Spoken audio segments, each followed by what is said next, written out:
Material Components, Season 3, Episode 3.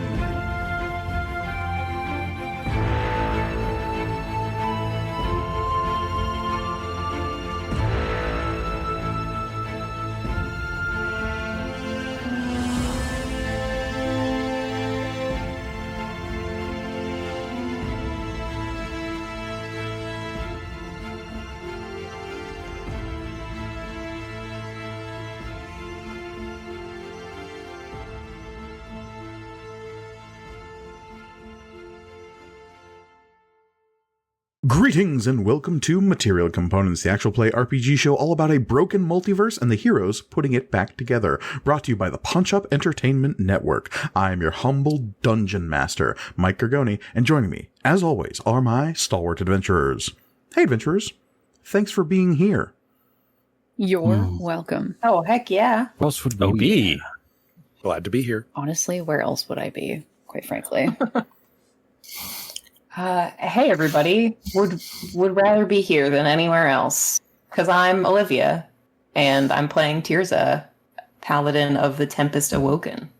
If you gave me a chance, I would say that I'm Elliot Lewis, and I am playing Cherish Ironstrike, head of special projects. I am Michael, and I am playing Sidian Emberlight, the half-elf hero of legend, I think is what I've been saying. And Sid's never done anything wrong in his life. Ever. We know this. We love him. We know this. We love you. I'm Reed, and I'll be playing Grawl of Untold Legions, and I have done wrong things in my life. So, you know. We know this and still love you. Yeah. Why?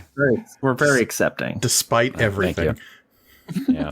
I'm Cole, and I'll be playing Ven, the memory of the gate, who has no comment on past actions. Smart.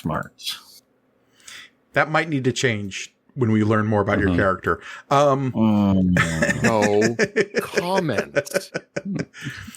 But leastways, before we get into today's session, I have to remind you all about what happened last time. And that is, you were on a boat, motherfuckers. Yeah. I'm on a boat. On a boat. And? It's going fast. And? With rubber swimsuits and our flippy floppies. Important. All right, now that we've gotten those early 2000s references out of the way, we may proceed. Welcome, Now that we've confirmed that we're all squarely millennials. You had indeed started your journey across the Royal, and in doing so, you engaged with some downtime activities. That includes reconvening with NPCs, both new and old. It included attempting to learn a little bit about how the Royal Craft functions. It interred researching a little bit about the mysterious message that Cherish received from Talila Bleachtongue, which perhaps was not as mysterious as it first seemed, though maybe a little more troubling than it first seemed. Yeah.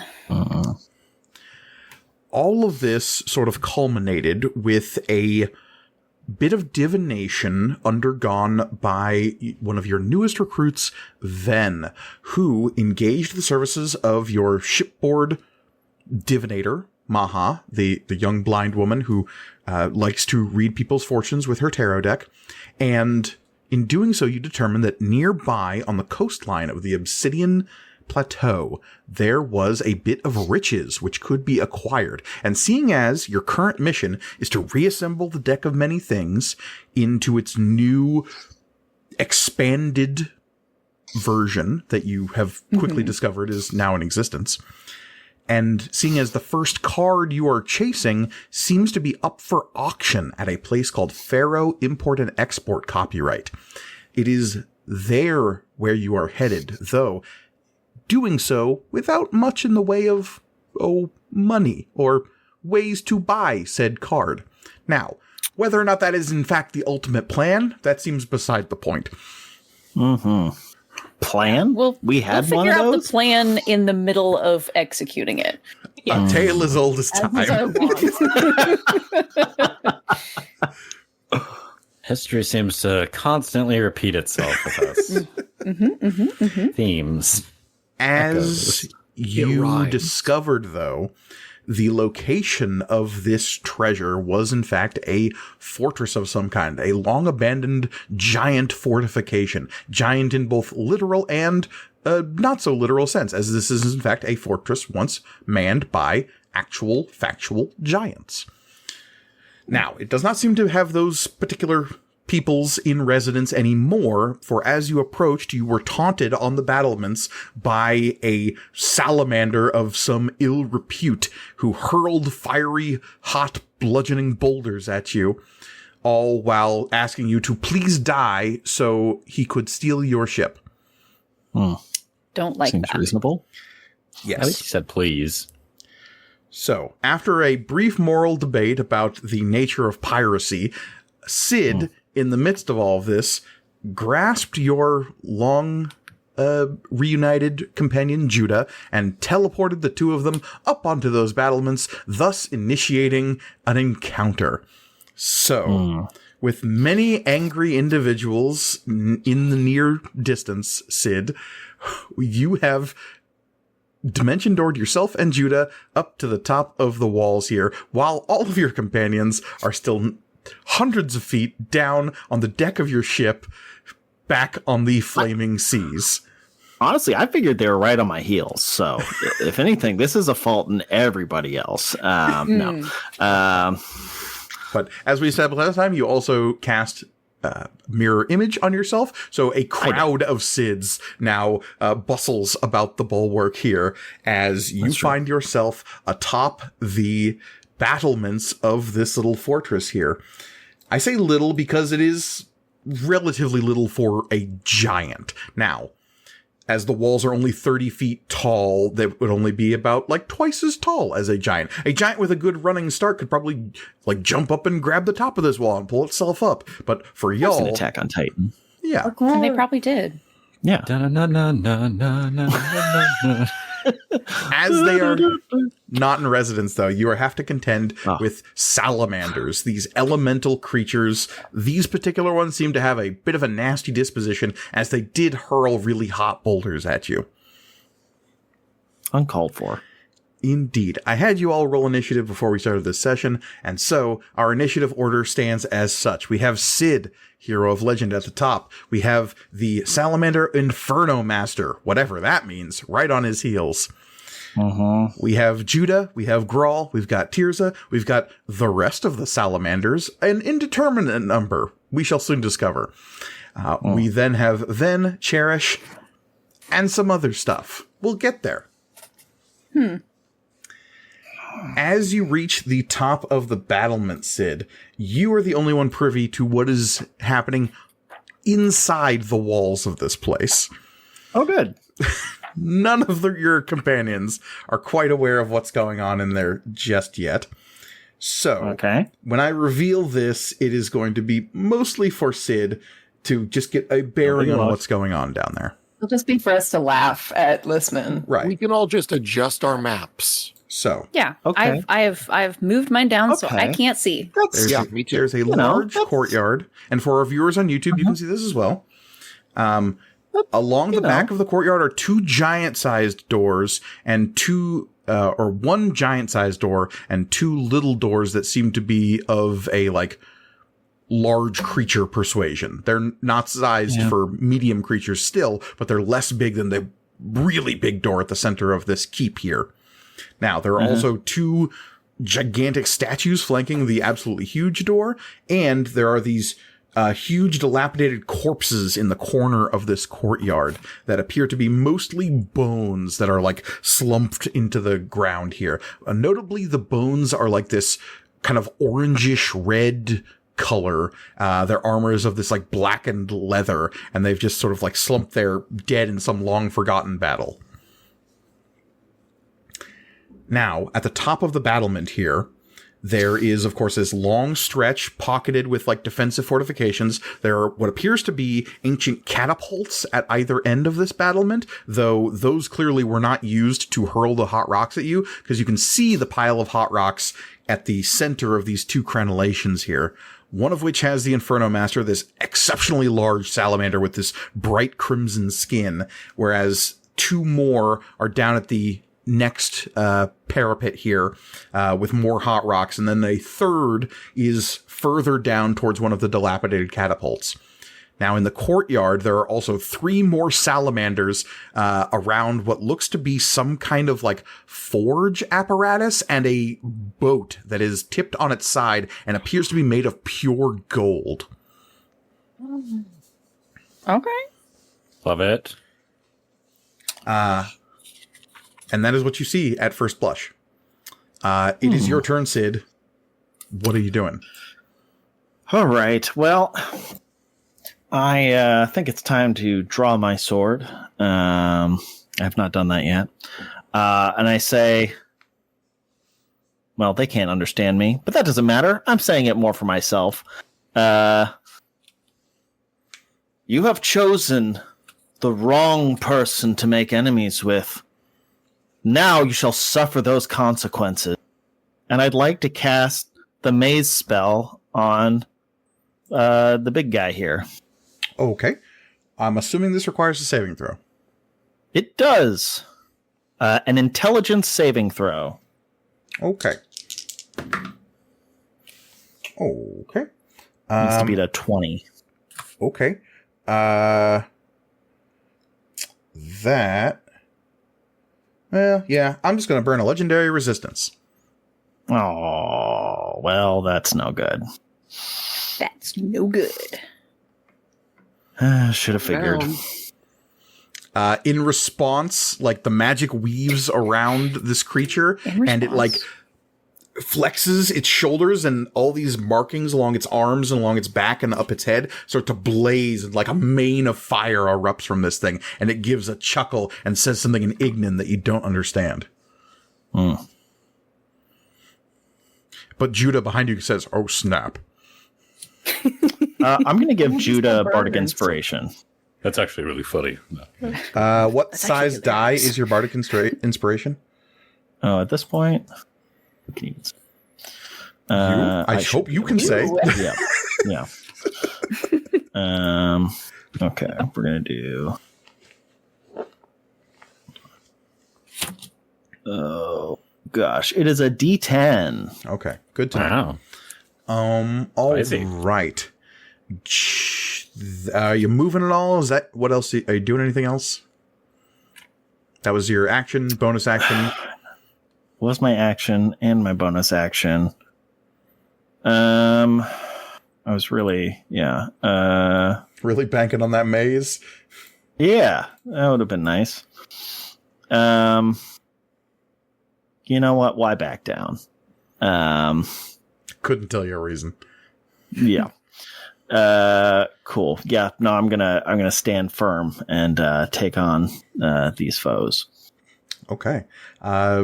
That will bring us to the Inferno Master, who is going to hold out a hand, and you see the rocks that are like assembled in a pile just at his, I would say feet, but his lower body is like this big serpentine glowy tail. Yeah.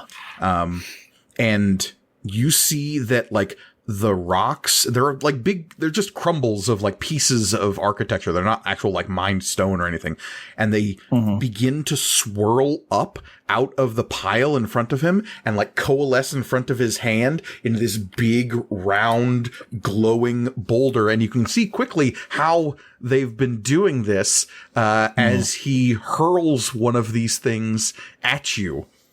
And just double check, that is not a spell.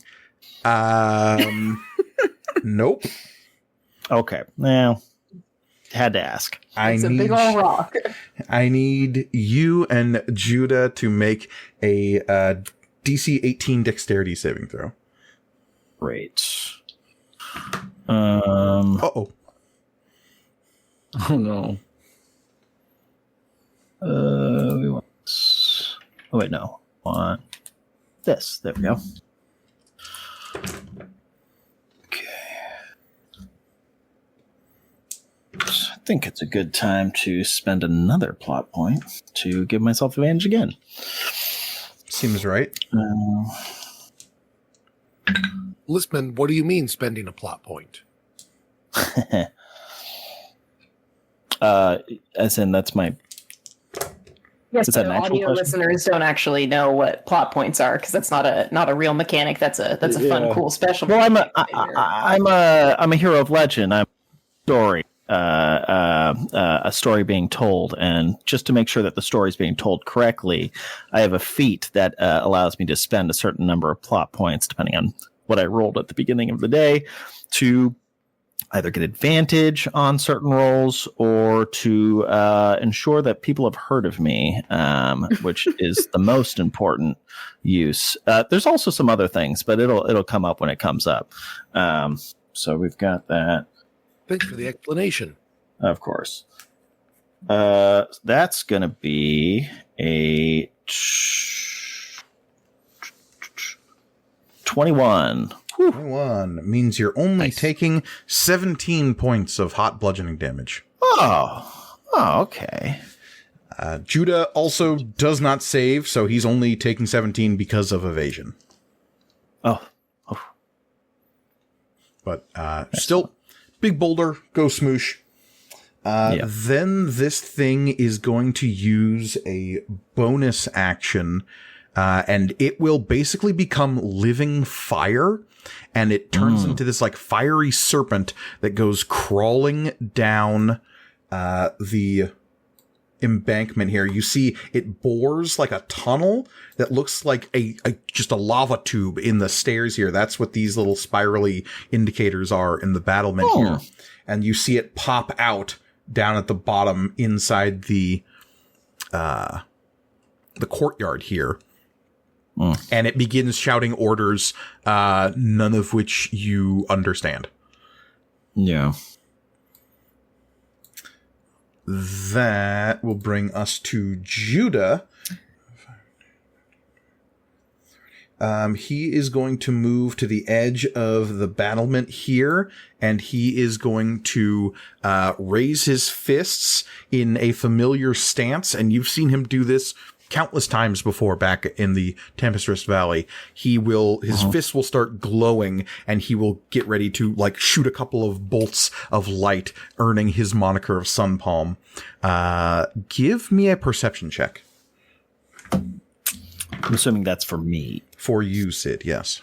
Yeah, that makes sense. Okay. You're the only one close enough to actually see what is happening here. Perceive. Perception is there. Great. That's going to be 29. You don't see anything. Crazy. Okay.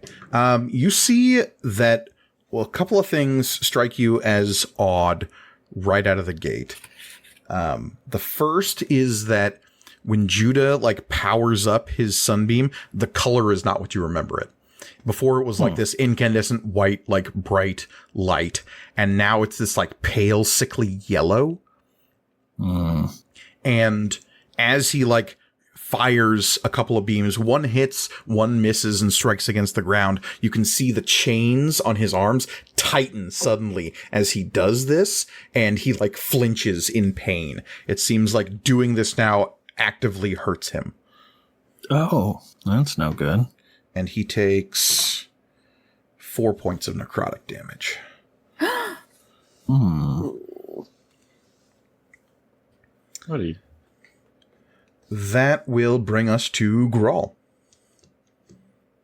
All right. So we have the fly spell cast on us, correct? Or is at this point, already happened? Ven, describe what casting fly looks like for Ven. So Ven brings up their journal and just like brings a hand up, and it opens to just a page with this scrawl of a spell circle on it, runes and languages you don't understand. And Ven just begins moving their hand and speaking, muttering to themselves as in the air around them, this spell circle begins to materialize. And it is large enough to encompass Tirza and Grawl within their own portions of it. There are symbols there that I don't know that any of you understand, but the spell resolves, and the three of us suddenly can fly. You would immediately be reminded of the ritual circles you had to conduct to shut down the portals within the Tempest Rest Valley, where each of you were in different chunks of the ritual casting. This obviously happens way faster and way more suddenly than what you're used to where this sort of thing is concerned. But that sort of radial casting with people involved in spell circles, I think that is what you would probably think of first. And I suppose you might recognize some of the runes that are used in this. It uses that same mixture of primordial and sylvan that you've seen before in the circle that the old mage used to conduct her 8-hour ritual cycle inside the valley. Interesting. I see. But you can fly. Whoa. Great. Fly speed is 60. Great. And we've got 180 feet to cover. Great. Yep. Fantastic. I'm going to dash as my action and get 120 feet up there. Okay. Tally-ho. That'll bring us to Tirza. Can I... Actually, I'll go up a little bit. I'm going to go my full 60 feet of movement. Can I see the salamanders that are at the edge of this, or the salamander that is at the edge of this platform here? I just tossed a boulder. No, that one did not toss a boulder. Oh, it was it's now imminently evident that the big one could do the boulder thing. It was the boulder thing. Okay. The boulder. The boulder. In that case, I'm going to dash and go my full 120 feet, and then I'm going to really, really hope that, actually, let me see who I'm going to call. Sid, okay. I'm going to really, really hope that Sid is within 120 feet of me. I'm going to use my reaction to... Tirza flies up 120 feet and tries to grab a thread. Oh, interesting. Let's see. You moved your full 120? Mm-hmm. Because this is a reaction? Yes. Yeah, Sid would be within range. Okay. Then I appear 5 feet from, next to Sid. Okay. Yeah, Friendly grappling hooks? Tirza, yeah, it's grappling hooks. No, Tirza flies up 120 feet and then looks like she just reaches out into nothing and pulls and is suddenly gone for the rest of you and appears next to Sid. You appear next to the crowd of Sids. Yes, yeah. Welcome to the fight. I'd say smoking. Yeah, exactly. Just sizzling. And yeah, Tirza takes her bow off her shoulder. It's just God fucking damn it. All right, that's it for me. Okay. Sid, you would feel that weird tugging sensation from behind your navel when Tirza does this. And Tirza, you feel the similar pulling sensation you always do when you do this extra planarly. And I don't know how many times Tirza has tried to do this point to point like this. So I was thinking about this, and I think Tirza probably discovered this on accident during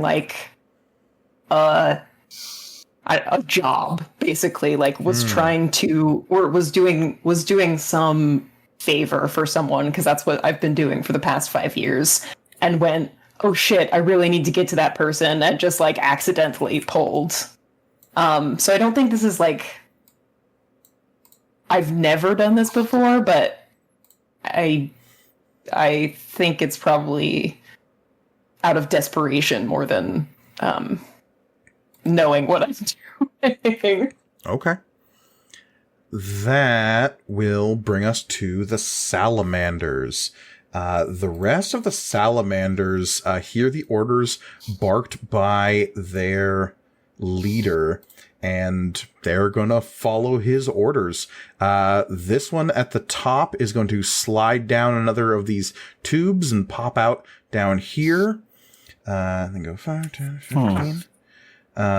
This one is going to go 5, 10, 15, 25, 30 to get to there. This one is going to get to here and hurl a flaming spear that is conjured into its hand and hurl it up at Judah. It's actually going to do this twice. Uh-oh. Well, one of them misses. The other one's a crit. Oh. Okay. I need that many. About to become Judah Dead Palm. Yeah. Oh, wow. That is incredible. I'm going to take a picture of this because that's unlikely, statistically unlikely, that I rolled maximum damage on all of these dice. Oh, wow. Jesus Christ. Because here at Material Components, we use epic crits. We absolutely do, 100% of the time. So, as my players know and are groaning about, but I will explain to our listeners, what we do for our critical hits is we take the maximum possible amount of damage and then add a roll on top of that rather than using double dice. Crits are meaningful, and when they happen, people die. That might be happening right now. So, the most damage this could have possibly dealt was 16, 20, 32 points of a combination of piercing and fire damage. So it does 64 points of damage. Judah. It's episode 3. Yeah. Episode 3. And we're level 14. Well, Judah has taken 21 points of damage at this point. Judah's hit point maximum is 85. This drops him exactsies. Oh my god. I can bring him up. So Judah takes a couple, like this flaming spear right to the center of his chest and just goes over backwards, eyes wide. The other one is going to, let's see, the one down here, next to the corpse of the giant is going to start channeling something. And you see him like grabbing at a component pouch and throwing. You don't know, you're at a distance, and most of you aren't seeing this. It'd just be Sid and Tears seeing this, throwing something onto the corpse here. The one down in the corner on the right is, looks like it's preparing to do the same thing, but isn't quite close enough yet. The one over here, the one on the other battlement is going to move 5, 10, 15, 20, 30. What's the range on this? No, it can't quite hit Tirza, so it's just going to spend its whole turn moving. The one over on this side is going to begin ritual casting a thing next to this, what you thought was a dilapidated catapult. Now you don't know what it's doing. As this thing begins doing things with a catapult. The one over here at the back of the courtyard is going to prod this other figure that is like down low next to the strange, like forge looking apparatus that's down in this courtyard. And, what's your passive perception, Tirza and Sid? Passive is 16. Okay. Passive is, 10 plus. 10 plus whatever your wisdom addition to the modifier. roll. Yeah. 21. 21. Okay. Sid, Holy fuck. You would notice that the other figure down here is another like flaming, fiery, elemental looking figure, but this one appears more dwarf-like in basic construct and has like a beard and like hair made of fire. But most importantly, also is bound in chains around its ankles and hands. And it's being prodded by the salamander that's next to it, and the salamander is like pointing up at the battlements where the two of you are, and whatever this figure is being told to do, it's kind of like begrudgingly like getting prodded by one of those flaming spheres and then raising its hands to do something. It's not its turn yet, though. That is all the salamanders. That will bring us to Ven. So Ven, looking up at where Tirza just went and like the fact that she just disappeared, will mutter under their breath. It's like, Jarashir indeed. And then we'll take off 120 feet into Fucking the strike air. like lightning, baby. Up to by Grawl, and we'll say to Grawl, when we get up there, don't stay too far away from solid ground. I don't want you to fall into an ocean of fire if I lose concentration. It was like the fourth thing on my list today, so I'm not planning on it. And that's my turn. All right. That will bring us to Cherish. So Cherish, at the end of, the beginning of this, end of last session, so she has typically been wearing, exclusively backless, clothing, which makes sense now when, this kind of gold light emanates from her shoulder blades and, expands and grows until latching onto her tail as well, until they kind of unfurl into these draconic wings that are evocative of both like moth wings, butterfly wings, but also vaguely of a sword hilt. What we thought was very just large. for evil, sexy aura was in fact a practical clothing choice. Actually, very practical. Yes, Yeah, very practical. Also sexy and evil looking. It fills both. It fills both needs. Okay, no los dos. Porque no los dos. And it's gold wings that are kind of speckled with her kind of purple skin as a kind of like opposite of her normal skin, which is speckled with gold. And she zooms on up 120 feet. What is your passive perception, Cherish? Passive perception. Well, that was the song, but the actual score.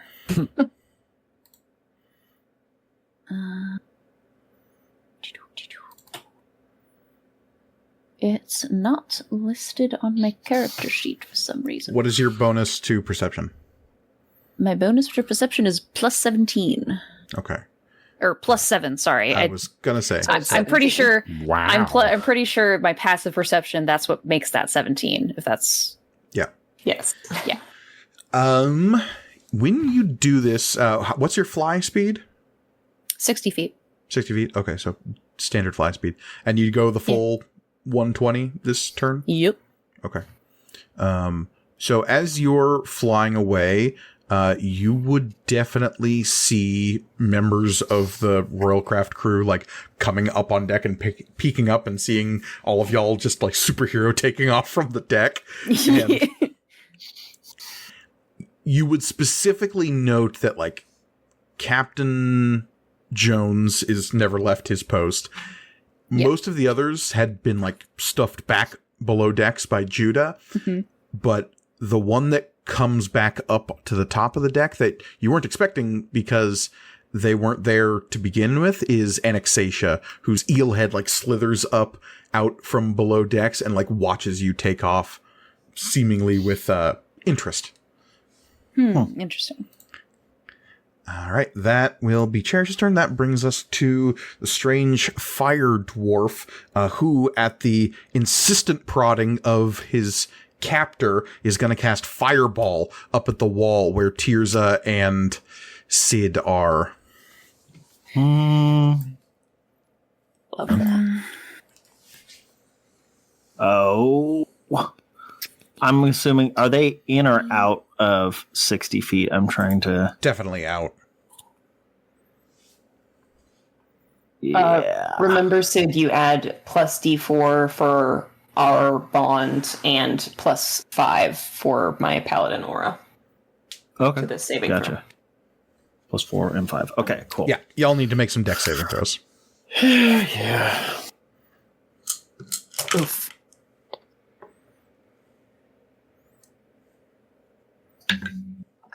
Ooh, not too shabby. That's going to be... What do we need to beat? 15. Oh, yeah, I beat it. Yeah, because I got a dexterity. So I rolled a 10 plus my... Oh, gosh. I mean, you beat it with just rolling a 10 plus my paladin aura. That's true, yeah. And then my dexterity is also plus 10, so yeah. Okay. So you're each only taking 22 points of fire damage then.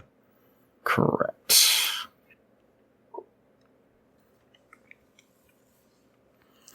That is that one's turn. Those things aren't here yet. That will bring us back up to the top with Sid. Okay.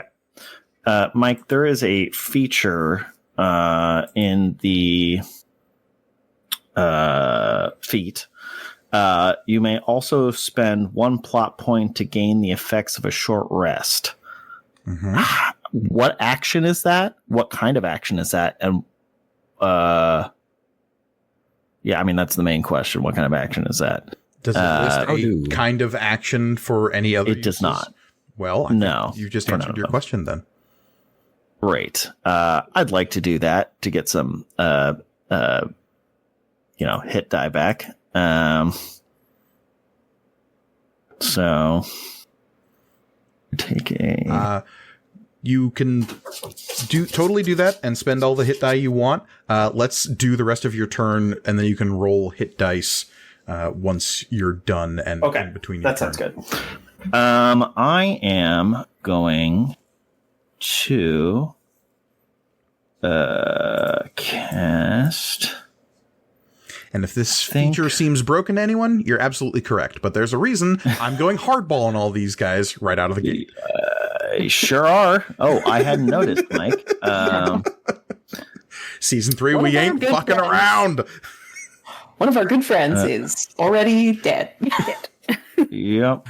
Dying. Was Judah included in the fireball area? Ooh, what a good question. Oh, No, damn it. no. Yeah, teacher, did we have homework? I think he's just outside the radius of the fireball. Oh, thank God. Good lord. Okay. Cole, I appreciate your honesty, but I don't. fuck. Shut up. Look, if we, Shut the fuck up. if we get it on record now, he can't say, no, he was included in that later. That's true. Yeah. Okay. I am going to cast Hypnotic Pattern. I'm going to. I think I can, because it's a 30-foot range, like circle or whatever. Mm-hmm. I think I could at least get these 3. I don't think I could get either of these 2 here. In that, I don't think I can get either of them. No, I don't think so. Does it say like a radius circle, or does it say A radius of 30 feet? A radius of 30 feet is So gigantic. that means it's It's 60 feet diameter. circle. Oh, wait. Let me just make sure I'm reading this correctly.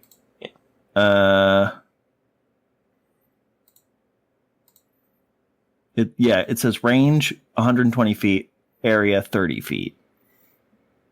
Okay, if it's area 30 feet, then it's a 15-foot radius. Okay. Yeah. Okay. Yeah. Want to make sure I was okay. That makes a lot more sense. Okay. So yeah, I think I can just get. It is specifically a 30-foot cube. Oh. Yeah. I was gonna say, yeah, if it more doesn't have interesting. radius or diameter, that means it's not a. Sorry, I'm just doing some quick. I'm going to make you this handy dandy cube here. Oh. Where would you like it placed? Can I move it? If I can't, that's fine. But yeah, basically, I'm trying to get. I have a feeling the big guy is going to have another legendary. Granted, it might be nice to get rid of that as well, but all of you it should be able to move it now. You have to kind of precisely click on the edge of the square, but yeah. There you go. Okay. Yeah. Okay, cool. Alternatively, yeah, you could probably get the big guy and the two little guys as well, but up to you. Right. Yeah. I don't like that these two. And like I said, the little one down here in the courtyard next to the big skeleton seems to be up to something. Yeah. Exactly. That's what I'm worried about. That's fair. I think I know what the something is, and I don't like it. I don't like it either. Yeah, I think I'll do. Does it look like he's casting a spell? He's throwing components He's throwing from a component pouch. Yeah, it's tough to say if that if it's a spell, it's not one you've ever seen before. You don't precisely know. Yeah. Most spells you're aware of wouldn't take like multiple turns to go off like this, unless he's ritual casting, at which point it would take 10 rounds. Yeah, and that'd be crazy. Oh God, I'm just gonna go for these three, and yeah. So they need to make saving throws of some kind. Yes, they are going to need to make a wisdom saving throw of 18. And is it all creatures? So you're including the little dwarf guy? Correct. Okay. Just making sure. Yeah. Ooh, those are some bad rolls. What did you say the DC was? 18. 18. Wisdom, huh? Uh-huh. The dwarf guy makes it. The salamanders do not. Okay. Salamanders both got 7. Oh, gross. And the dwarf guy got a 21. 21. I would like to... where did it go? I would like to silvery barbs that feller. Oh, so he has disadvantage? Correct. First roll was a 14, second roll was a 3. And even with his very good bonus, that only makes it a 10. And I'm going to give the advantage roll to Tirza. Oh, sounds good. All right. With Hypnotic Pattern up, what is the effect? The effect... magically distract the triggering creatures, turning... Oh, wait, nope, sorry. That's silvery barbs. Let me go back to Hypnotic Pattern here. Create a twisting pattern of colors within a 30-foot cube within range. The pattern appears for a moment and vanishes, and each creature within who can see the pattern must succeed a wisdom saving throw, blah, blah, blah. While... Oh, they have become charmed for the duration. While charmed, the creature has the incapacitated condition and a speed of 0. Okay. So they have both the charmed condition and incapacitated condition. Correct. Which seems rather redundant, but okay.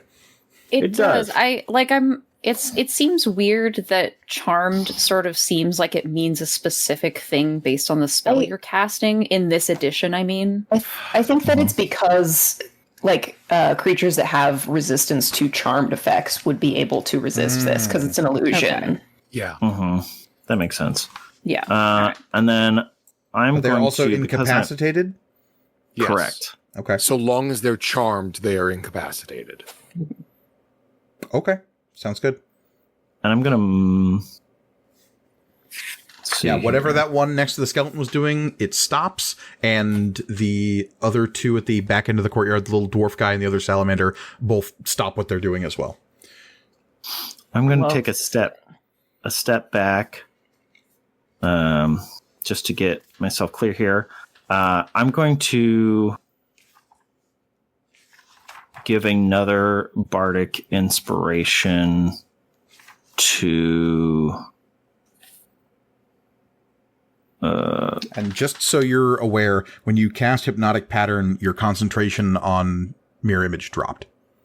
Mirror Image is not a concentration It's not. spell. That's... I object. Too bad. You hear that, Wizards of the Coast? I mean- Mike objects. It is. I mean, it would be kind of fucked up if the whole,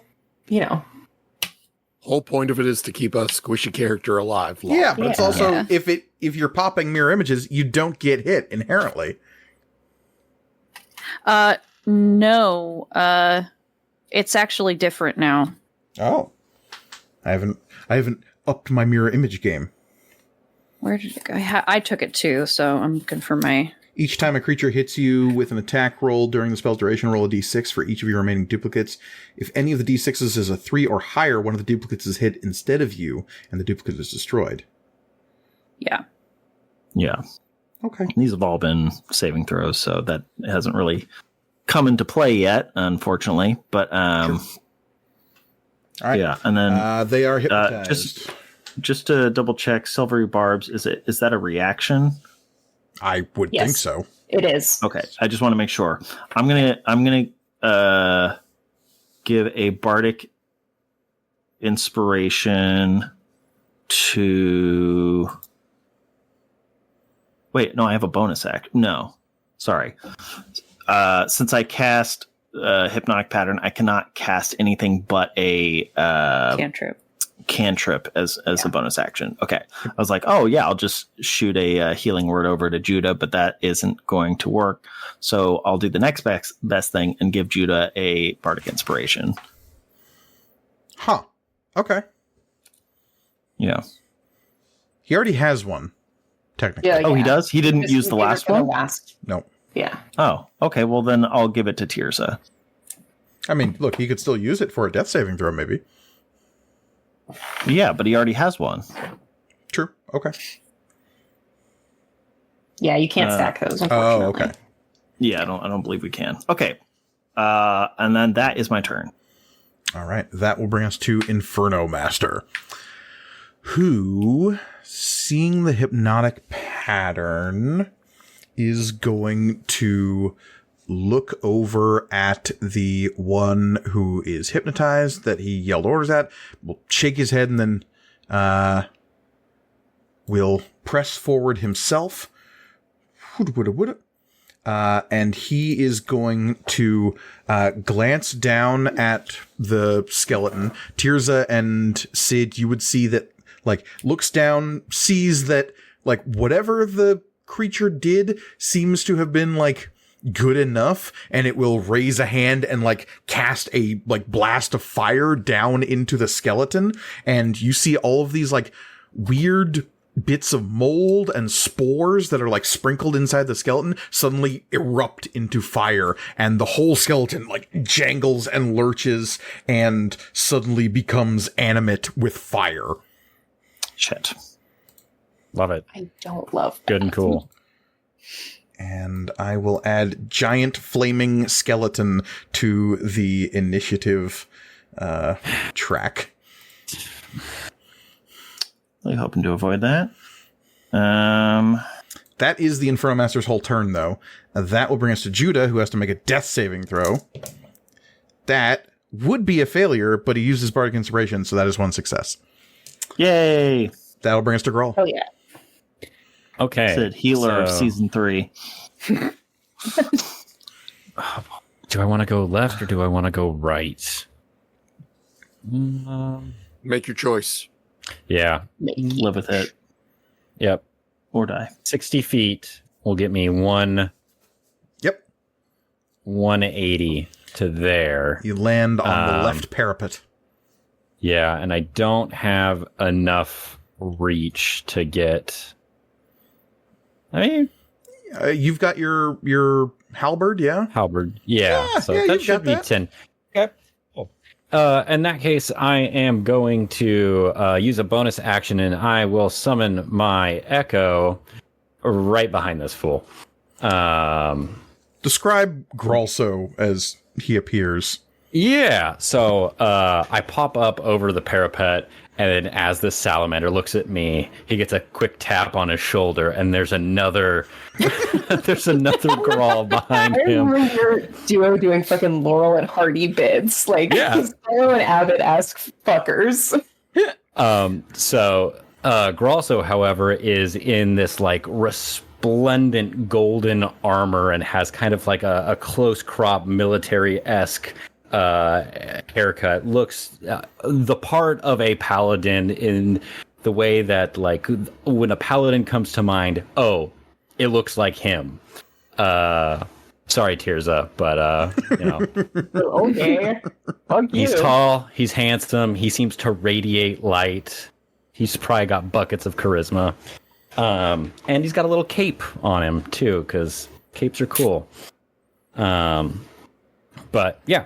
And as long as I'm here, I'm going to stab away at this fool. So. And I just dropped all of my dice on the ground. Nice. So let's see what I got. Dice on the floor don't count. No. Yeah, we also do intentional rolling here at Material Yes. And intentional rolling will not help me. So attack. Your name one. is Reed Morris, so I understand. Yeah. All right. So 3 attacks. Attack 1. That is a 9 plus 10, so 19. That'll hit. Great. Cool. 1d10 plus 5. Okay, 10 slashing damage. All right. And actually, let's yeah, slashing damage is fine. I can make it radiant or necrotic based because it is a packed weapon. But whatever. So attack 2, if a 9 hit, then a dirty 20 will hit. Yes, it will. That's garbage damage. Rolled a 1 on that, so that's 6 slashing. Attack 3. That is another 9 for another 19, which will hit for. There we go. There's 12 slashing damage, Nice. and then 1 attack is going to come from my Echo because he gets an attack too. Attacks for everybody. Yay! Yay! And unfortunately, that's not. I'm guessing a 14 is not going to hit. A 14 does not hit. Yeah. Next time, girl. So next time. Cool. And that is my turn. Bonus action to summon, movement, normal attack options. Just have my reaction left, but we'll see if that comes up. Cool. Okay. That will bring us to Tirza.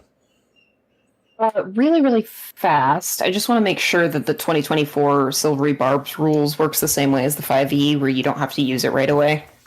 I think that's the case. I don't think that changed, but I don't believe this. sorry, I was looking it up as you. Okay, cool. Tight. Neat. Then I am going to Yeah, not Silvery use that Barbs just yet. is from Xanathar's, I want to say, so that really hasn't been... Strixhaven. or Strixhaven. Yeah. So that has not That been makes altered. sense. Okay, cool. Excellent. Then I am going to create a Tirza is going to point at the ground below, and I'm going to create a fog cloud or dust cloud sphere over the Inferno Master and the newly reanimated giant. Oh, Sorry, just looked it up, but it does say the chosen creature has advantage on the next attack roll, ability Within a check, or minute. saving throw. It makes within a minute, but it's the next one. Yeah. No. I'm not using something that uses any of those, so yeah. Game in the system. Yeah. Smart. how big is the fog cloud? It's a 20-foot radius. And it's a sphere. Let us make a sphere then. That is 20-foot radius. There we go. So you can move that wherever you like. Yeah. It made you a big Right on foggy top of circle. these bad boys. All right. Right. They are engulfed in fog, obscuring both them from you and you from them. It's mostly the me from them part that I'm worried about. And then I'm gonna move also up here. I'm still flying, so I can still Oh, yeah. move pretty quick to block off Judah from this other salamander. So I'll stand shoulder to shoulder with real Grawl. Okay. And there's Or a big Grawl Oh, classic. There's a big kind of like gaping hole in the battlement here that seems to be like a burned lava tube straight down through the sediment here. That will bring us to... Actually, I'm so sorry. Oh, I'm going to cast Shillelagh on my quarterstaff. that is a as bonus well. action and I can a do that. cantrip. You can absolutely do that. Yep. That'll bring us to Salamanders, two of which are still hypnotized. Do they get saving throws at the end of No. their turns Nope. with that? No, it just keeps going. It's a good Yeah, spell. Somebody else can use their action to wake them up. Okay. They're not going to do Well, I mean, you have to end the charmed condition on them, right? Uh, Yeah, so if they're attacked, then they also would wake up. they can also, yeah, exactly. But yes, other creatures can use their action to shake them out of it. Okay. This one on the far right corner of the courtyard here is going to start doing skeleton ritual stuff. Yep. The one on the far side of the battlements here that was messing with the catapult is going to start turning the catapult to point down the wall. At the ship, I'm assuming. It is no, it's loaded and now it's pointed. Oh, that's us. It's pointed. Oh, I see. Toward Yeah. Sid and Tirza, like down This- along the And, battlement. and all also his makes friend. sense. So whatever. It seems as though this takes like 3 rounds to like do though. There was the loading, there was the turning, and next turn is the firing. The firing. It's like a cool guy. And good. The salamander that is currently kind of surrounded is going to call out for help, but it is still going to attack. It got stabbed by Gralso. It's going to attack Gralso This tracks. with a couple Gralso. of flaming sphere attack or flaming spear attacks. Not flaming sphere. Very different thing. Uh-oh. Different thing. First attack is going to be a 24. I'm guessing that's going to hit. Oh yeah. As soon as it attack, he disappears. Oh, okay. He has 1 hit point. God. Yeah. And an AC of 19. I like the implication of this is that Gralso gets hit once and is like, nah, I'm out. Ow. No. I mean, So- fuck this, actually. Gralso isn't like actually here when this is happening.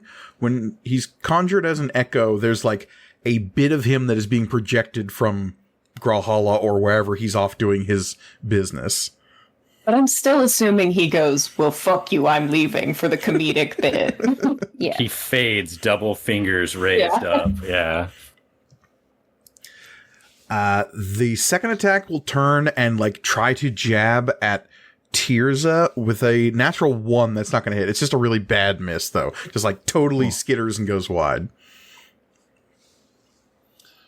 Aim too high.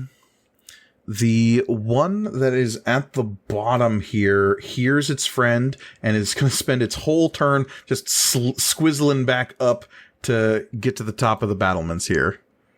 Oh, Y'all squizzling? He's squizzling. Squizzlin'? When both of them end their turns here, Tirza, you're going to take, let's see, 4 plus Toasty damage. I'm 9 fire damage by ending your turn next to one of these guys.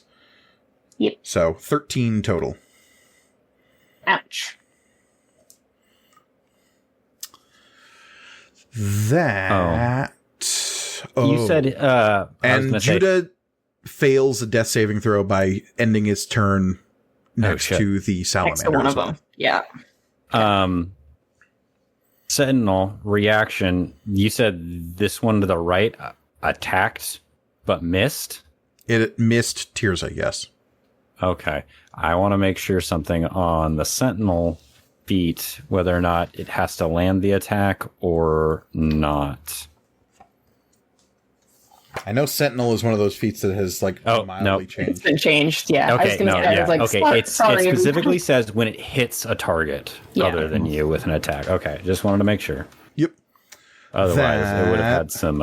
Is all Salamanders. That will bring us to Ven with Cherish on deck. Okay. Then is going to pop up right here. So on the with 60 right feet of side movement. battlement there. Yes. Kind of up where no one is. Right.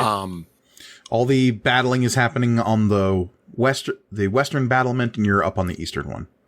Right. Looking around really fast, how tall are these battlements like to us? They are 30 feet up off of the courtyard below. Sorry, are there like walls to them? Oh, like the crenellations? Like, yeah. About like 5-6 feet, like easy to duck under for someone your height. For like a giant, they would be like waist high. Got it.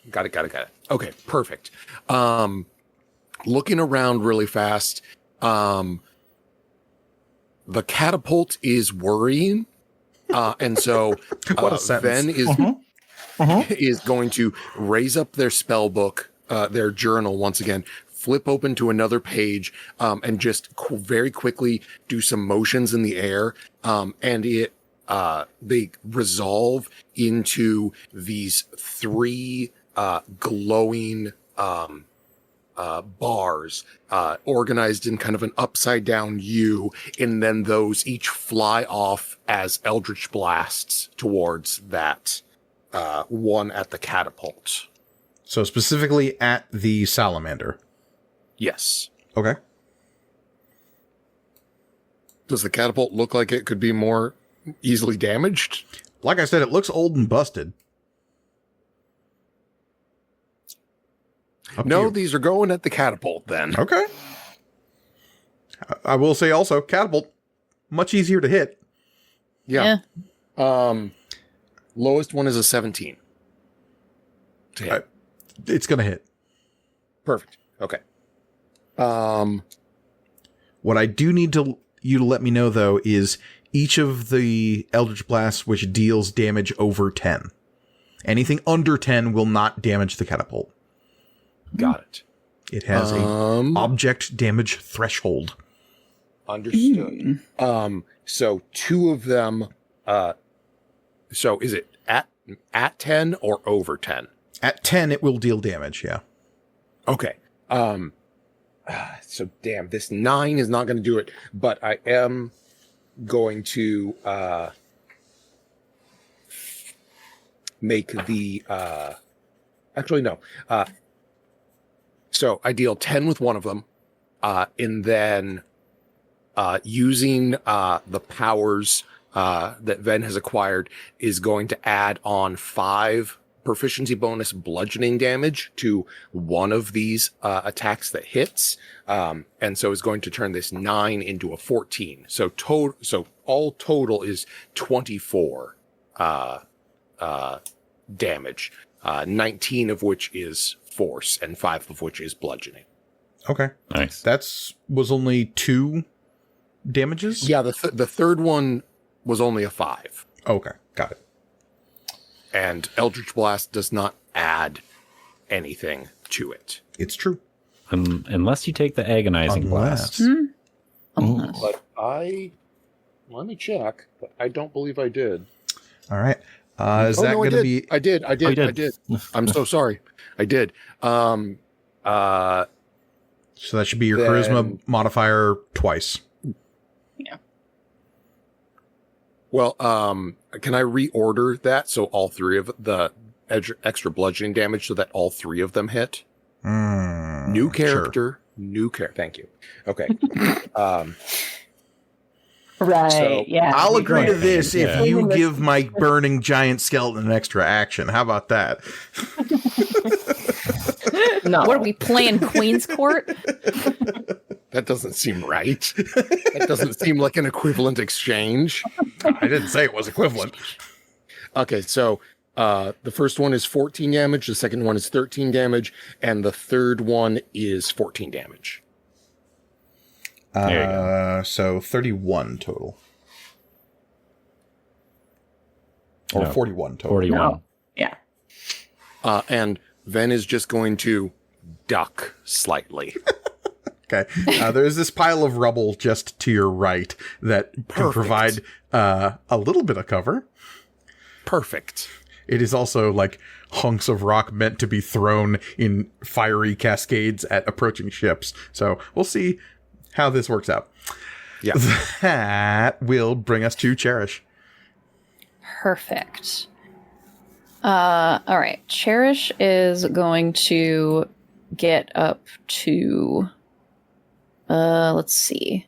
I guess my fly doesn't need concentration, so I don't technically have to be on the bed. Maybe I'll be over here so that I have some distance between me and the other salamander. All right, fine. Yeah, No, your no, concentration I get might it. not I drop, but understand. if you drop into the fire... But if I drop, then yeah, we still have a problem. Concentration will definitely drop. You can still be knocked prone. Grawl had his hand up, ready for a high five, and then watch you Zipped divert away. course and go to the other corner. And Cherish and Dog Cherish did not even look at you. Sorry. Sorry, not Power in one hand, give myself a high five. yeah, so Cherish, you land on the battlements here, and like you are appraising the situation. Everything's on fire. Judah is down. There's a giant fog cloud, and you see this like massive skeletal shoulders rising up out of the fog cloud slowly. It's been 10 seconds. Well, I don't know what I expected. Okay. Cherish kind of dusts herself off a little bit, sees everything is on fire. Brings up a hand, kind of Yu Yu Hakusho style, points her finger at this area right here. Okay, so Like you're between kind of the fog cloud and the pattern. between the fog Yep. cloud, the hypnotic pattern, sort of equidistance from the Inferno Master, one of the hypnotized salamanders, and the giant skeleton. Mm-hmm. And I am going to cast Delayed Blast Fireball. Oh my. And let's see. But Elliot, Mike said As a sardonically, reaction, it's fire. They're salamanders. So Yeah. they love Why would you fire. so do the that? bead, as a reaction, I'm going to use one of my sorcerer points. Me down to 13. Or no, is that hit die? Yes, sorry, I think hit it's die. hit die, yeah. Because my special thing is I get to roll some extra hit die at the beginning of at the end of every long rest, and I get to use those in my magic. So yes, at the cost of spell slots at the beginning of every day, Mhm. Cherish can burn hit dice to do stuff with magic. Yeah. So I'm going to spend 1 hit die as a reaction. And so basically, Delayed Blast Fireball, a beam flashes from you and forms into a glowing bead at a point within range. So when the bead lands in that area, it's sort of flashing prismatically. It's not typically what a Delayed Blast Fireball bead would look like. Typically those would be like fire colored. But it's sort of glowing prismatically, sort of shifts between like a red and a blue and kind of like lightning white and or I guess white would be anyway. You get the gist. Green and black. Weird. What could those colors mean? All the colors of the chromatic rainbow. Yeah. What are you, some child of Alara? And child of something. And the bead settles on white, and then it explodes. That's no delay at all. No, the Yeah, delay like was that it flashed all those colors and before it exploded instead of just exploding immediately. Exactly. So from this bead into the fog cloud erupts this these jagged spikes of crystalline, like crystal ice, exploding out in all different directions in a 20-foot radius. Cool and good.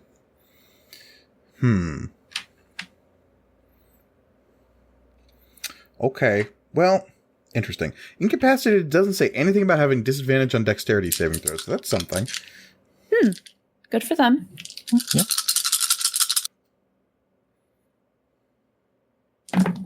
Now, do they get disadvantage if they can't see the effect coming? Yeah, considering that most of them, yeah, I think at least the skeleton and the Inferno Master have no idea this is coming.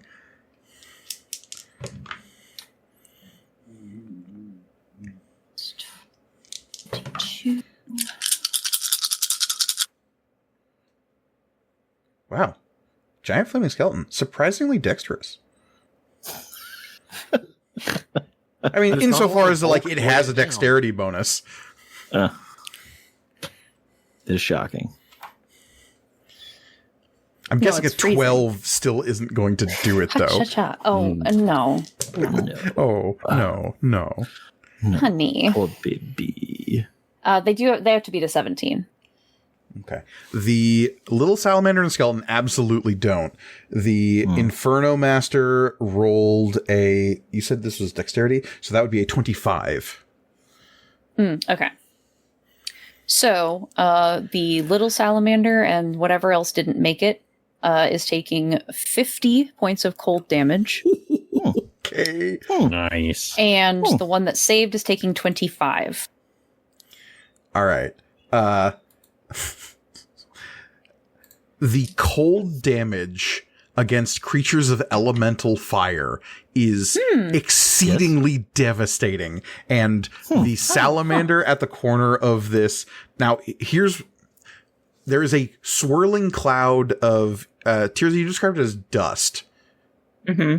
Like rising up and kind of obscuring the view here.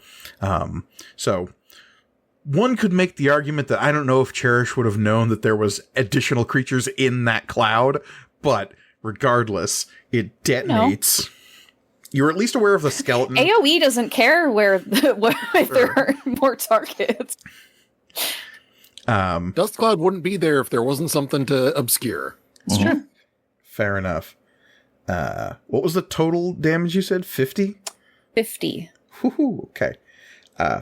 Nice. The dust cloud congeals into these frozen clods of earth that are suddenly raining and pelting down like horrible cloddy hail. At the edge of this cloud, though, the salamander who was entranced the flame along its back and along where its like spiny hair is goes out, and its body turns into just like a frozen Medusa-like sheet of like frozen, petrified ice statue before it crumbles and cracks, completely obliterated. Elliot, Nice. you put out the Charmanders. I put it out like Charmander. Oh God, you monster! You pocket the- monster. Exactly. The skeleton also freezes and flashes, and you see all of the like flaming fungus that was riddling through its bones is suddenly extinguished, and as soon as that is put out, the bones lose cohesion and just fall into a big jumble within the dust cloud. Oh yeah. Fire fungus. Yuck. The big one inside the dust cloud is pissed. That's fair. He's not having a what? great day. I'll give him that. Legitimate. He has legitimate grievances. Dwarf guy is charmed. The giant flaming skeleton, that one is currently no more. It has ceased to be. That will bring us back to the top with Sid. Excellent. Okay. You know what? I think I'm going to use my sword. Huh. Wow. Crazy. Actually, first thing I'm going to do is I'm going to bonus action healing word Judah. Sorry, I also still Go had a ahead. bonus action. Oh, did you have something to do Please. with said bonus action? Please. Yeah, I can spend 2 sorcery points to make a cantrip bonus action. Oh, quicken spell. All right, then.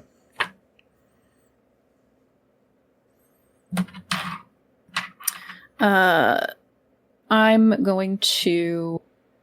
We're high enough level now. Well, I shouldn't is assume this- that people don't have bonus actions to use. Is this, like, blocking my vision, this, rack?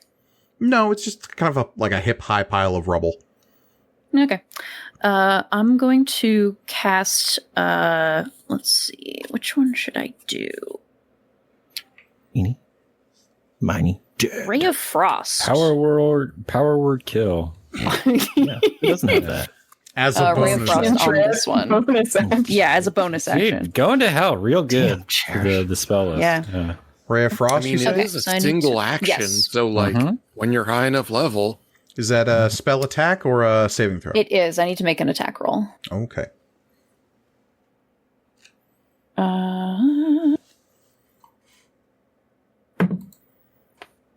That is a...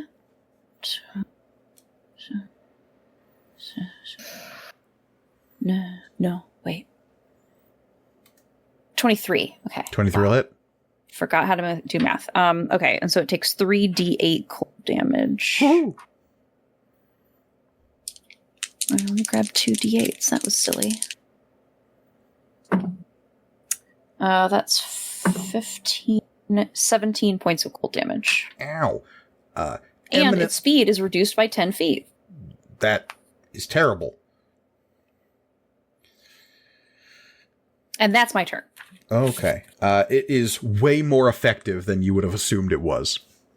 The frost damage hits this thing, and it's the fire on its back begins to flicker and gutter, and it lets out a howl of pain.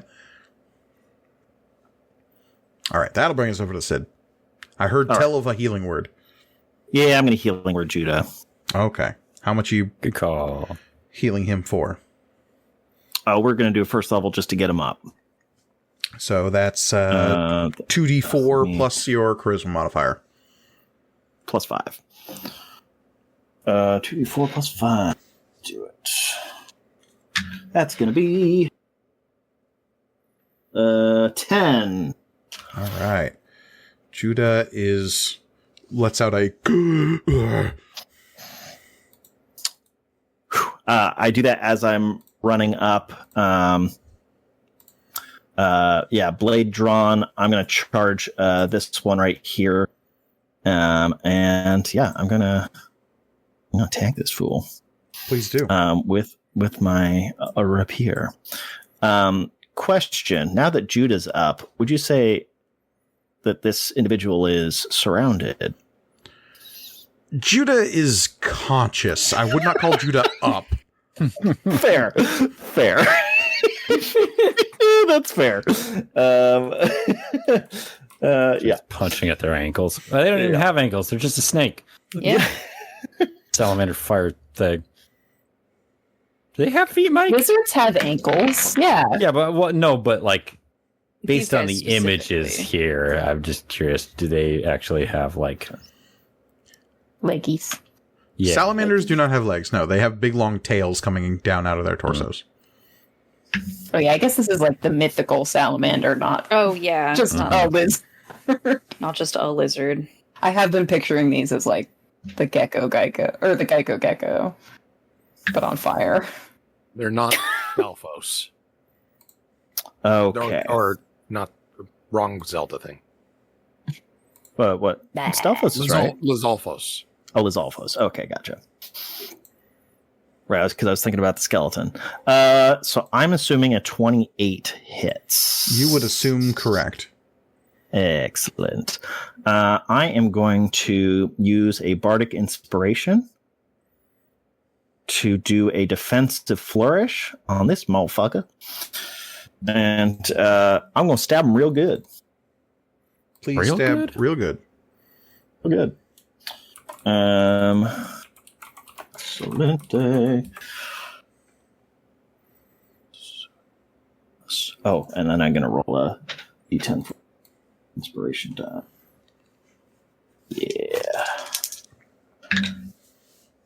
D10 plus. So that is going to be 17 piercing damage. Wait, but does that count? Yes. 17 piercing damage. It is bloodied. And then I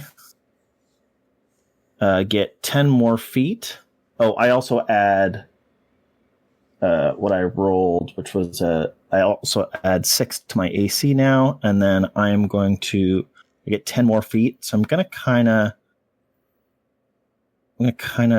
try and stand between this thing and Judah, if that's at all That is indeed possible. possible. Crap. Oh, there we go.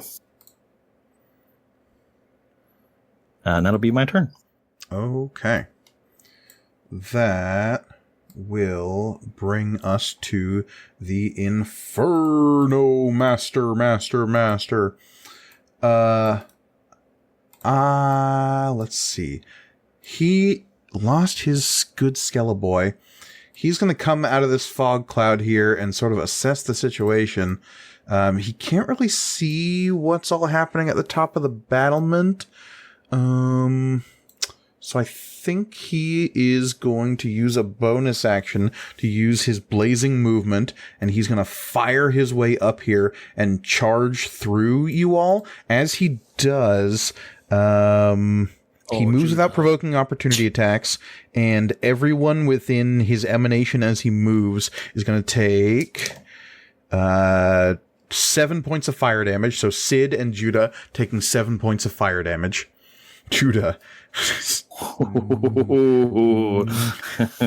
only had 10 hit points. Yeah. 7 of those. 7 damage. Okay. Oh, and I also need to that I cast. Use 3 bardic inspiration. Yeah, the whole point of healing word is just to get people up. Correct. So, which you did. So that's great. Yeah. Exactly. He would have been dead. Listen, the He whole would have point been of dead. healing- Yeah. The whole point of healing in combat at all is to just simply have people not be dying. Yeah. Judah. Okay, Judah is within 15 hit points of being down, and he just took a hit. He needs to make a wisdom saving throw. Oh. Okay.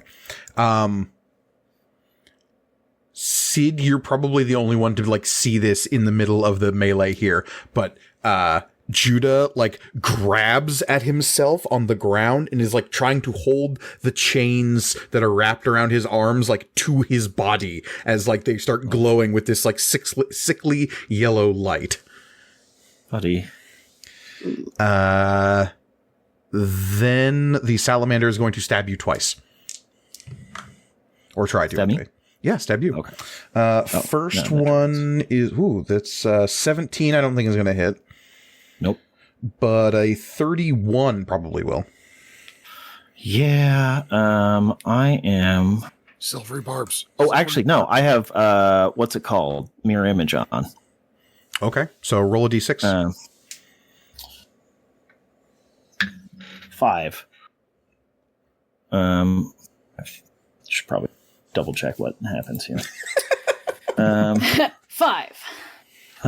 What does that do? That's for you? good. I don't know. If it's 3 or higher, a mirror. Okay, yeah. image. Yeah. One of the duplicates gets hit instead of me. Okay, so duplicate pops. You're down to 2 more duplicates. Down to 2. Aha! Not quite.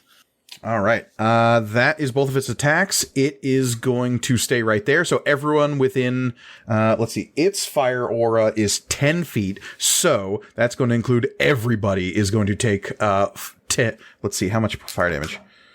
6 points of fire damage. Judah drops again. Yep. Makes sense. Yeah. said I am 6 taking points? 3.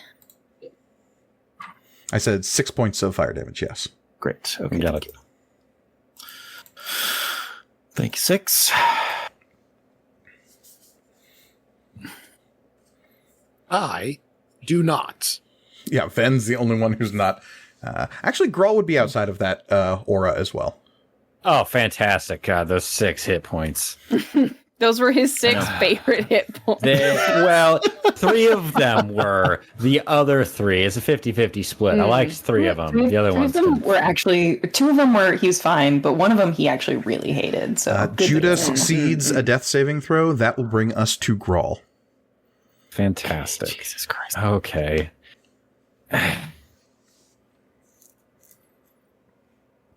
Everything's on fire. Fantastic. Cool. Moving. I can be this far away and still be. Tirza, you are on within deck, by reach. the way. I am going to bonus action summon, manifest an echo again of Grosso, and once again he's going to pop up directly behind that one guy, tap him on the shoulder again. Hey, guess who's back? Hey. Back again. Then from down the wall, you hear a shout of "Son of a bitch! I thought I killed you." In Ignan. In Ignan. Yeah. So, Mike, would you mind giving me a Ignan, but we know what he said. the facial expressions, right? Would you mind giving me a rundown of how like the 3 of these look from like left to right here, from big boy to the one surrounded by The one that's surrounded is bloodied. Okay. Yes. The one that is surrounded is in fact bloody. He's looking pretty rough. Okay. Whoop, didn't mean to drag him. Dude. Sorry. The one that's right next to Gralso looks hurt, but not seriously. And the Inferno Master appears like scuffed. He's like taking some damage and is mad about it, but appears not a lot worse for wear. Okay. Well, in that case, let's just start with we'll attack the bloodied one. Like action economy and all that. So I've got 10 feet of range with my halberd. 3 attacks coming its way. All right. Okay. No, fuck. First attack, not 1. Rolling Hey, for Tirza, percentile. duck. Just a real bad miss. Okay. Everybody remembering to use their Okay. D4 from Tirza? Yep. Use that D4 Yeah. for Yeah, for attacks. attacks. Yeah, didn't matter on that one. Oh, right. So, yeah. Okay. Fuck me. That's also going to miss.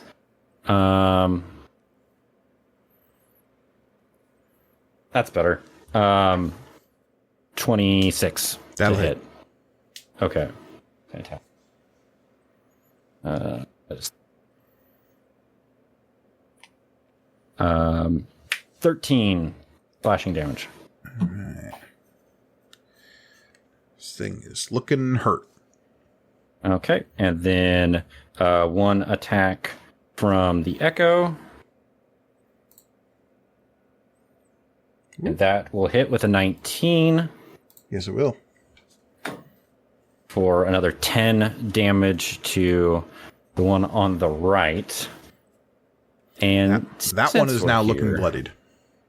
Fantastic. Since we're here, since we're doing this, I might as well just action surge. Might as well. Yeah. Now's the time. Might as well, yeah. We got all the. Like- It's a party up here, so I get some more attacks. All right, going after the one I missed a bunch. 12 plus 10, that'll hit. 22 will For hit. another 10 slashing damage. Okay.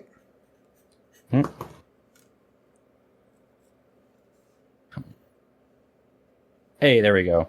19 again. Thank you, Tirza, for That'll the hit. D3 on that. Oh.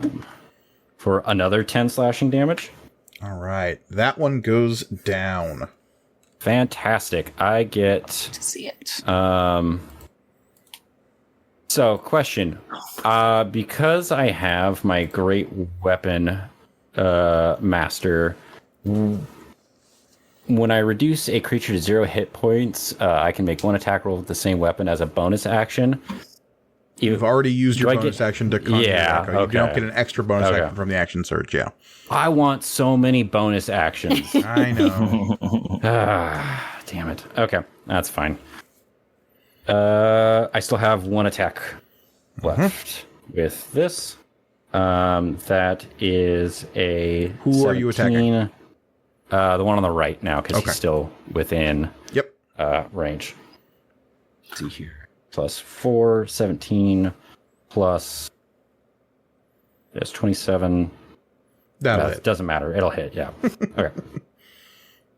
That is an 8 slashing damage, All right. Didn't like that. and then I don't know if it states or not.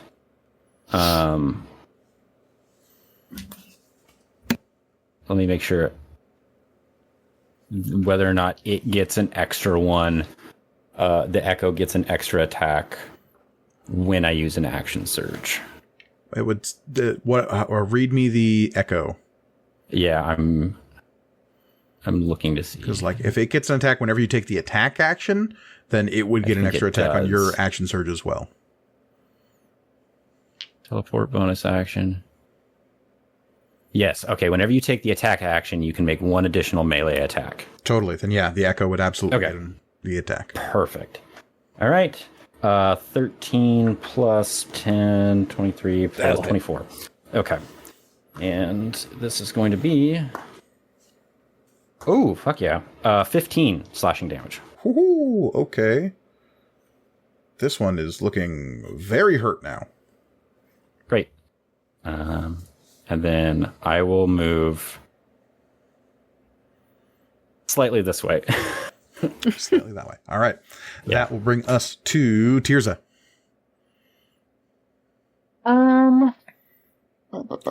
Then on deck after the salamanders. I am going to.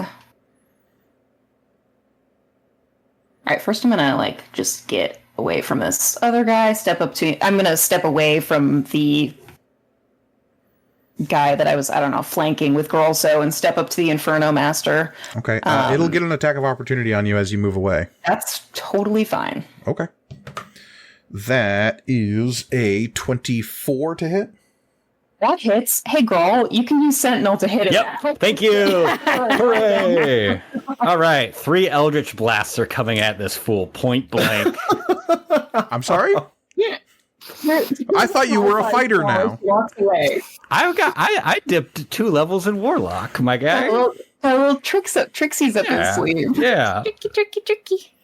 All right. Do you want to I mean, the attack still happens, right? Yeah. Oh, yeah. So, Okay. just to get this out of the way, Tirza, you're going to be taking 13 points of piercing damage and 6 points of fire damage. So 19 total. And now Grawl gets to shoot it in the face a bunch of times because you feel like it. Yes, sir. Yep. I'm assuming this is because you took Sentinel and the Warcaster feat. Hells yeah. I Yeah, did. okay. This is a hell of a combo. The old ways are best. Okay. Yeah, these are okay. Plus, what do I get to this? Plus 7 to hit. So, 27. And you have those D4s as well. Oh fuck yeah! Let's go. 27 will hit. It's not. I mean, it'll still definitely hit because it's a 17 plus 7. I'll tell you right now, we're looking for a 15 on these guys. Great. All 3 of these will hit then. Awesome. All right. We're looking at. And we had said last time that you have a certain repelling blast.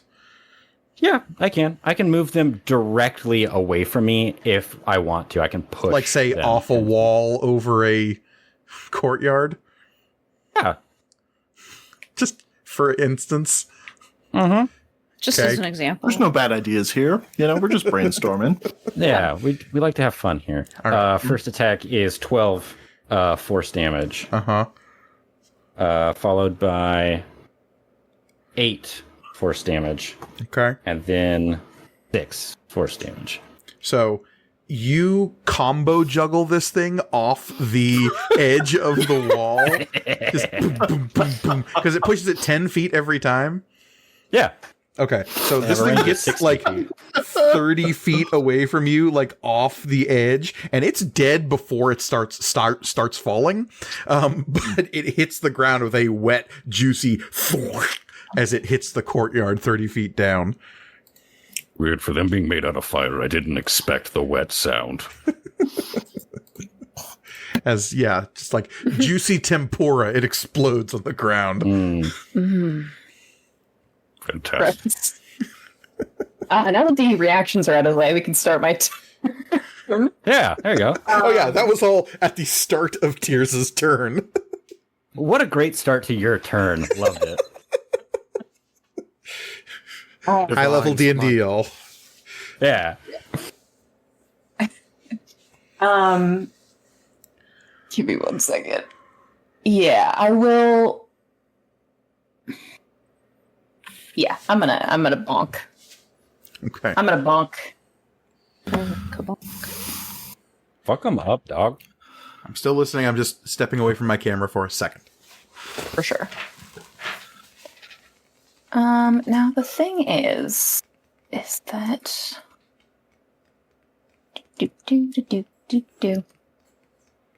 unfortunately my main power is all changed around. Listen, I sort of approved about what they did to Divine Smite, but making my life difficult. It's difícil. Fine It's a with 30. divine. Yeah, 30 will hit. Okay. Don't sound so excited, Mike. And I'll pop a little Divine Smite on that. So it's a So, spell now. So remember as a it- bonus action, you've got to kind of cast it beforehand, just so we get the order of No, operations down here.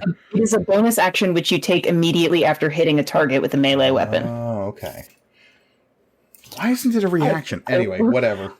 Right? Because it makes sense action economy wise. It makes it a little chunky. What level divine smite are we talking here? Oh, that's such a good question. That's why I Go asked. big. Make it big. This guy's big. I'll do level 3. Okay, so that's an extra 5d8 on this.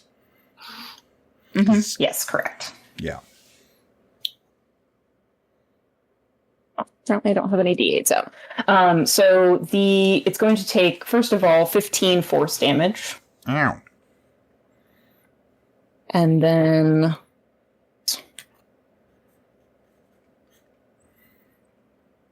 Good God.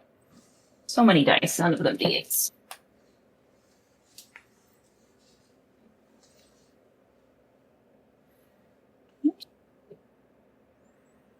It's going to take...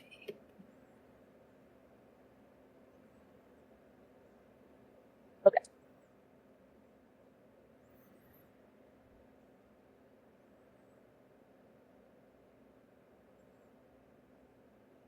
$15 radiant damage on top of that. Ow. Okay.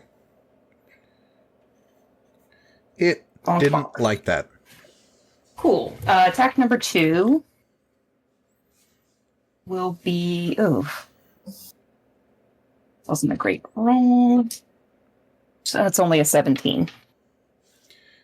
17 will not hit. Okay. Well, balls. That will be... Actually, I'm going to also cast Shield of Faith on myself. Yeah, yes. Correct.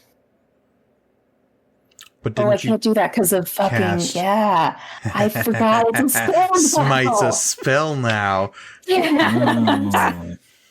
Oops, sorry. Never mind. I will I just just be not doing anything. That's my turn. All right. right. That will bring us Sorry. to... Well, I moved you around, sorry. Oh no. Oh. That will take us to Salamanders. That one is still frickin' hypnotized. That one in the courtyard is going to finish what it's doing. It's going to cast some fire down at the skeleton and bring it back to fiery animation. As it... That one is going to fire the catapult. I need Grawl, Tirza, Sid, and Cherish to all give me dexterity saving throws. Remember, everyone, +5 for being in my aura if you're within 10 feet, and then you get the little plus Only D4s. Sid and Grawl are within 10 feet. Great. Okay. So we get a +5 plus what? A D4. Plus a D4. Okay. I'm going to pick up this cup of dice and roll it for the damage. Okay. Bye, Judah.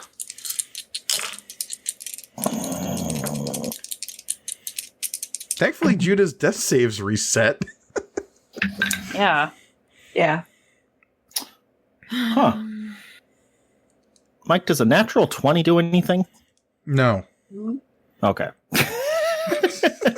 You talked well. We can clap for you if you want. I mean, I always appreciate that, but It so does nothing. You lose. Go home. I am home. Dave!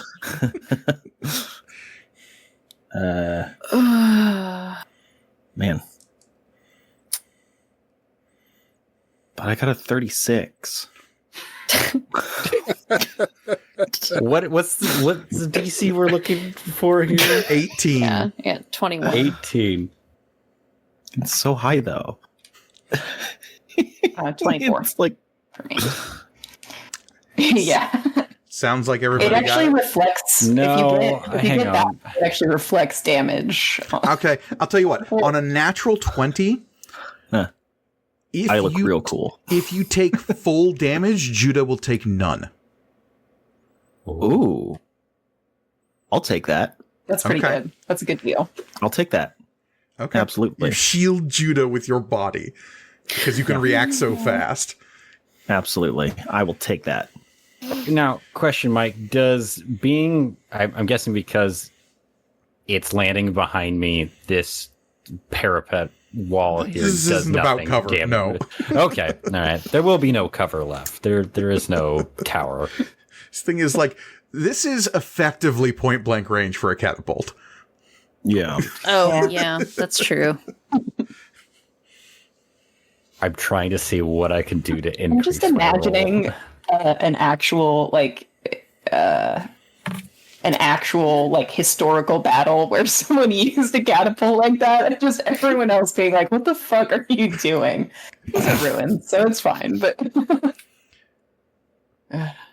so good. Okay. So, Reed, what was I've your got- total here? I'm making sure this is right. So I've got 4, 9, 10. I'm gonna have to use my fortune of the mini. Fail at to add +3 for my 3 friends nearby to add 3 to that, and then I will roll I will expend a use of second wind, not as a bonus action, but use the tactical tactical mind when I fail an ability check to add a D10 to this. Is this a new ability check. thing you can do with second wind? Yep. Yep. Is it an ability check or? Yeah. Okay. Never mind. I can't use it. Oh, it's just ability checks. It's not saving throws. It says when you fail an ability check. So never mind. None of it will matter. I cannot make up the difference. Okay. Unless I spend a plot point to give you advantage on the roll. That should help. I rolled a 4. Statistically speaking. Right, but remember, I'm holding the die. Remember who we're talking about. Yeah. That's better. That's a 14. Okay. So I think we 14 got that plus then. 5. Yeah, we will get So, there. Gooch, everyone, I can use it on you guys. That's cool. Yeah. everybody except for Sid is taking half damage. So, Sid, you are taking 42 points of bludgeoning damage. Everyone else is taking 21.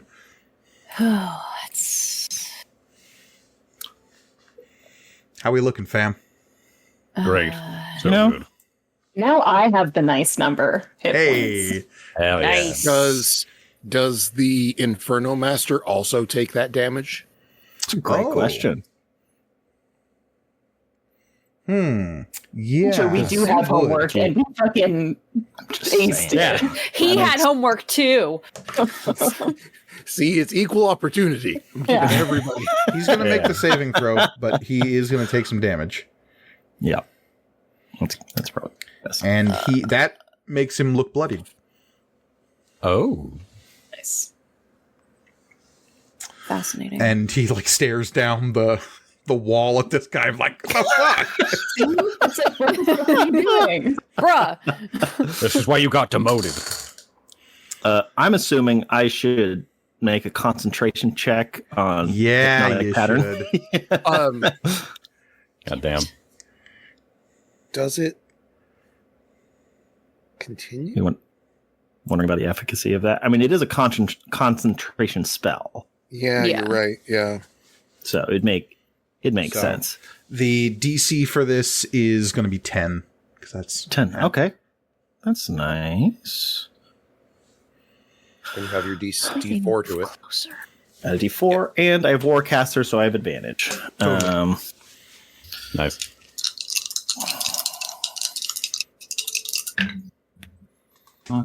Yes. 11! perfect. Just like you drew it up. Thank you, Tirza. I really... All right. That will bring us to Ven. So popping back up. How is As that this thing hurled overhead. How is that catapult? good. You don't think this catapult will be able to be reset in any functional manner? Perfect. Okay. You did enough Then- damage to it that it was only going to get one shot. Got it. Okay. Perfect. Then 3 attacks going at that salamander Okay. down there at the catapult. Mm-hmm. And then I get to add my D4s. I guess then you would also be in a good position to see the giant flaming skeleton slowly rising up down in the courtyard. Yeah, too. I'm concerned. Okay. Cherish from down the battlement, you would just hear the equivalent of your name in Infernal being called out. You're Okay. saying Cherish in Infernal? Yeah. Okay. Cherish, this is like in the Infernal equivalent of like some kid who's taken a bunch of classes in Japanese and like figures out whatever like the translation of their name Yeah. is. And it's just like, this isn't your name in Infernal. This is like someone phonetically saying a translation of the word Yeah. Cherish in Infernal. But it's odd enough to this get your is- attention. Yes. This is the katakana version. Okay, so the lowest one is unfortunately a botch. Oh. Your shotgun backfires. It's just a bad But mess. the next lowest one is a 19. 19 will hit. Okay. And so there are 2 hits coming.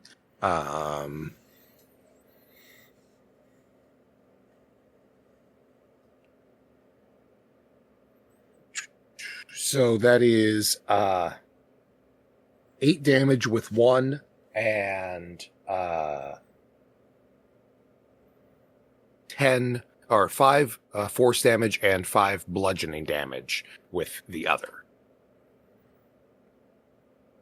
So that's a total of...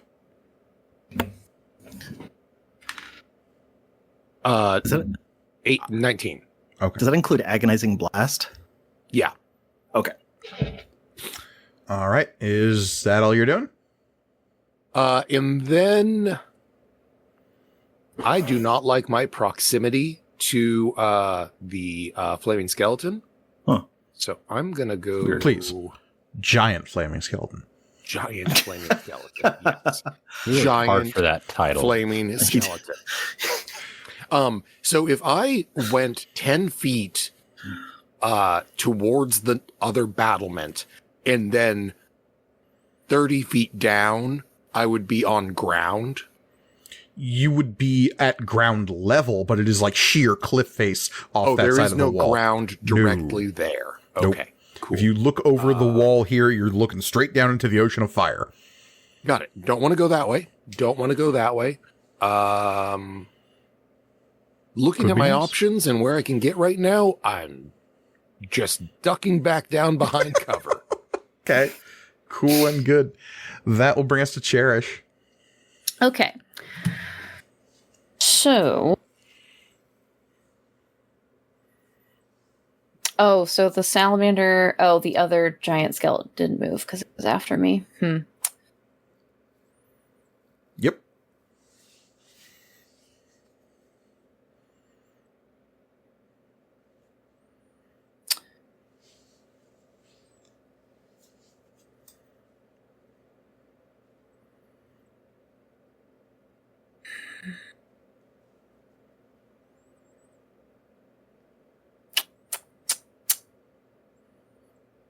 What you doing, Cherish?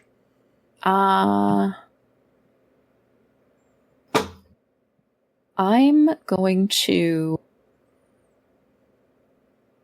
fly over here.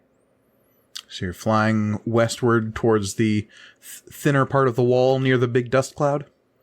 Yeah. And I'm going to... Go use that other catapult. Might On take a few Judah. rounds. on Judah. Oh. Cast haste on yourself and then use the catapult. I don't have haste.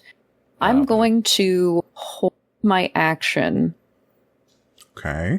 What to are... be triggered Mhm. if the giant flaming skeleton it reaches like within 100 feet of me. Okay. Just so you are fully appraised of all the facts, those series of lines you see to the right and to the left of the courtyard here, those are a series of giant stairs that lead up to the walls here. And when I say giant stairs, I mean like giant scaled stairs. I see. Now, I'm not saying that's the way the skeleton's going to go. I'm just saying, like, if it's not a bad... It's not a bad assumption to make, though. The snake guys seem to be able to use the lava tubes to get up and down off of this wall. Yeah. The giant, if it were a leaping boy, might be able to, like, jump up here or clamber itself up, but you don't know how the skeleton is going to act. Yeah. So instead, I'm going to fly my whole movement to about here, but high enough up that I can get these two in a line. Totally. Okay. So you move to like center point in the wall, flying up so you can get both of these guys in some kind of line, and I'm assuming there's a spell. Yeah, I'm going to cast a lightning bolt flavored as hailstones. Cool. So that is another hit die. They need to make some dexterity saving throws, I'm guessing? Yes. Oh boy. Well, the salamander got an 8. The not gonna do giant flaming skeleton shockingly got a 17. Oh, wow. So he ties. So he saves. Okay. So that is going to be 8d6 cold damage.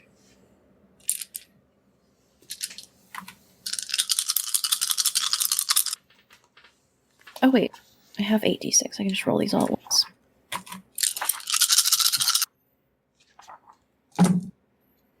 Just a quick question. I'm guessing you haven't... Well, you never said you activated it, so I'm guessing no. Innate sorcery? my sorcerer rage? Mm-hmm. I mention it because I know it bumps your spell save DC up. It does bump my spell save DC up, but I did definitely forget to activate it, so... Okay. New edition. I know there's lots of new rules that we're y'all are dealing with. If I'm trying to play it cool, play it straight. But if you'll let me, what does Cherish's innate sorcery activation look like? I think that her eyes and her scales, like, because I've talked about in the previous season that, you know, when she gets flustered or particularly, like, I guess emotional, they kind of flare up a little bit, at least on her cheeks. But I think this sorceress, this innate sorcery is like, there is a flash of light that emanates from her freckles, her scales. And I think from her eyes, light. Yeah, like a brilliant golden light. And I think that since has these draconic wings out, the light kind of emanates from that as well. And there's sort of, they sort of cast off into embers.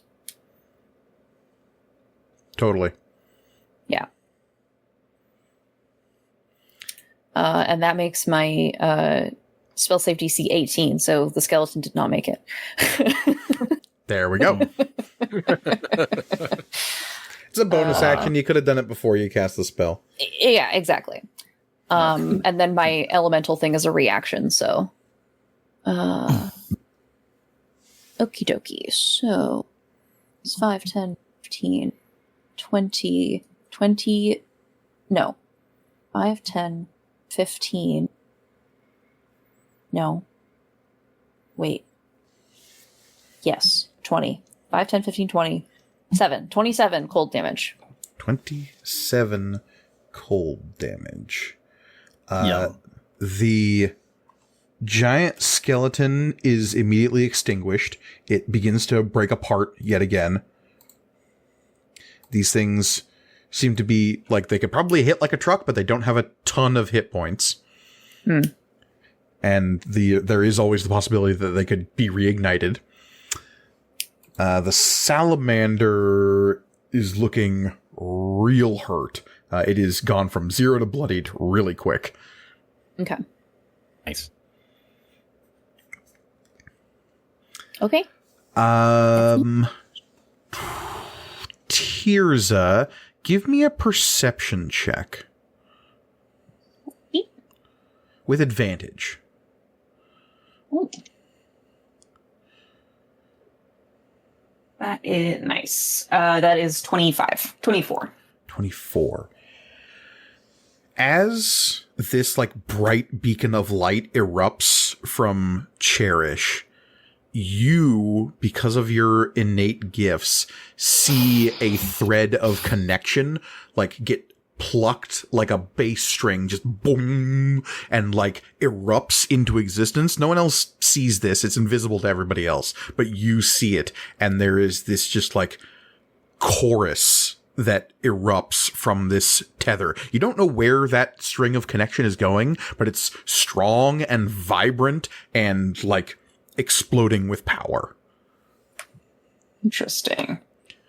So like in this moment, Cherish is connected to somebody else Yeah. very strongly. Mm-hmm. Okay. Back That at Growlhalla, one of the Growls is just watching a thread come out of him. So, That was this. This is weird. What the fuck?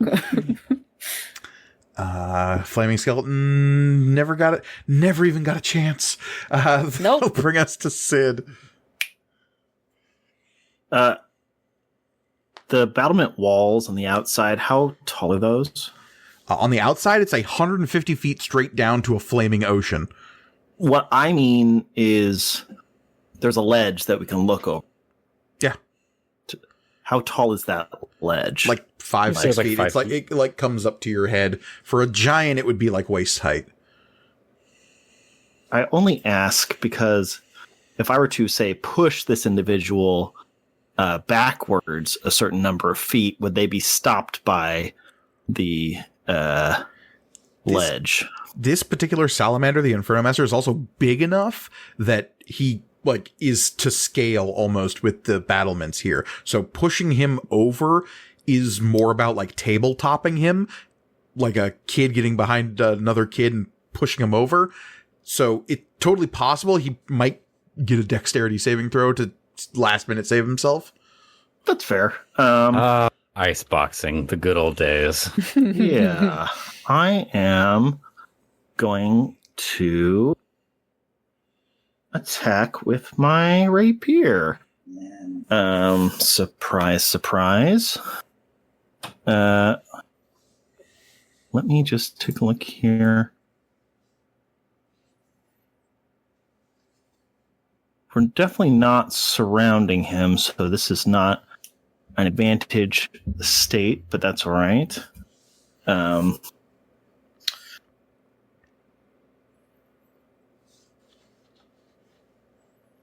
I gave myself. Always It's possible. possible. I mean, just for the drama. So you're giving yourself advantage with a plot point? Sure. Okay. Okay. This is going to be to hit. Does a 25 hit? Yes, it do. Excellent. Then I am going to use Bardic Inspiration to do the mobile flourish. So let's roll some damage first, just for these.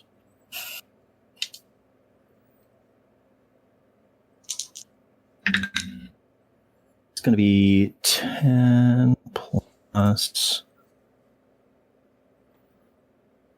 What is it? That's going to be 17 piercing damage. Ow. And then as part of the mobile flourish, I am going to move it 5 feet plus the number I rolled backwards from where. And so I rolled a 7 on the Bardic Inspiration die. So 12 12 feet. feet. Yeah. Is that enough? Okay. That will get it. Let's see. There's 5. There's 10. I think it's going to have to make one last desperate attempt to catch the ledge here or get shoved off this cliff. Nice. Makes sense.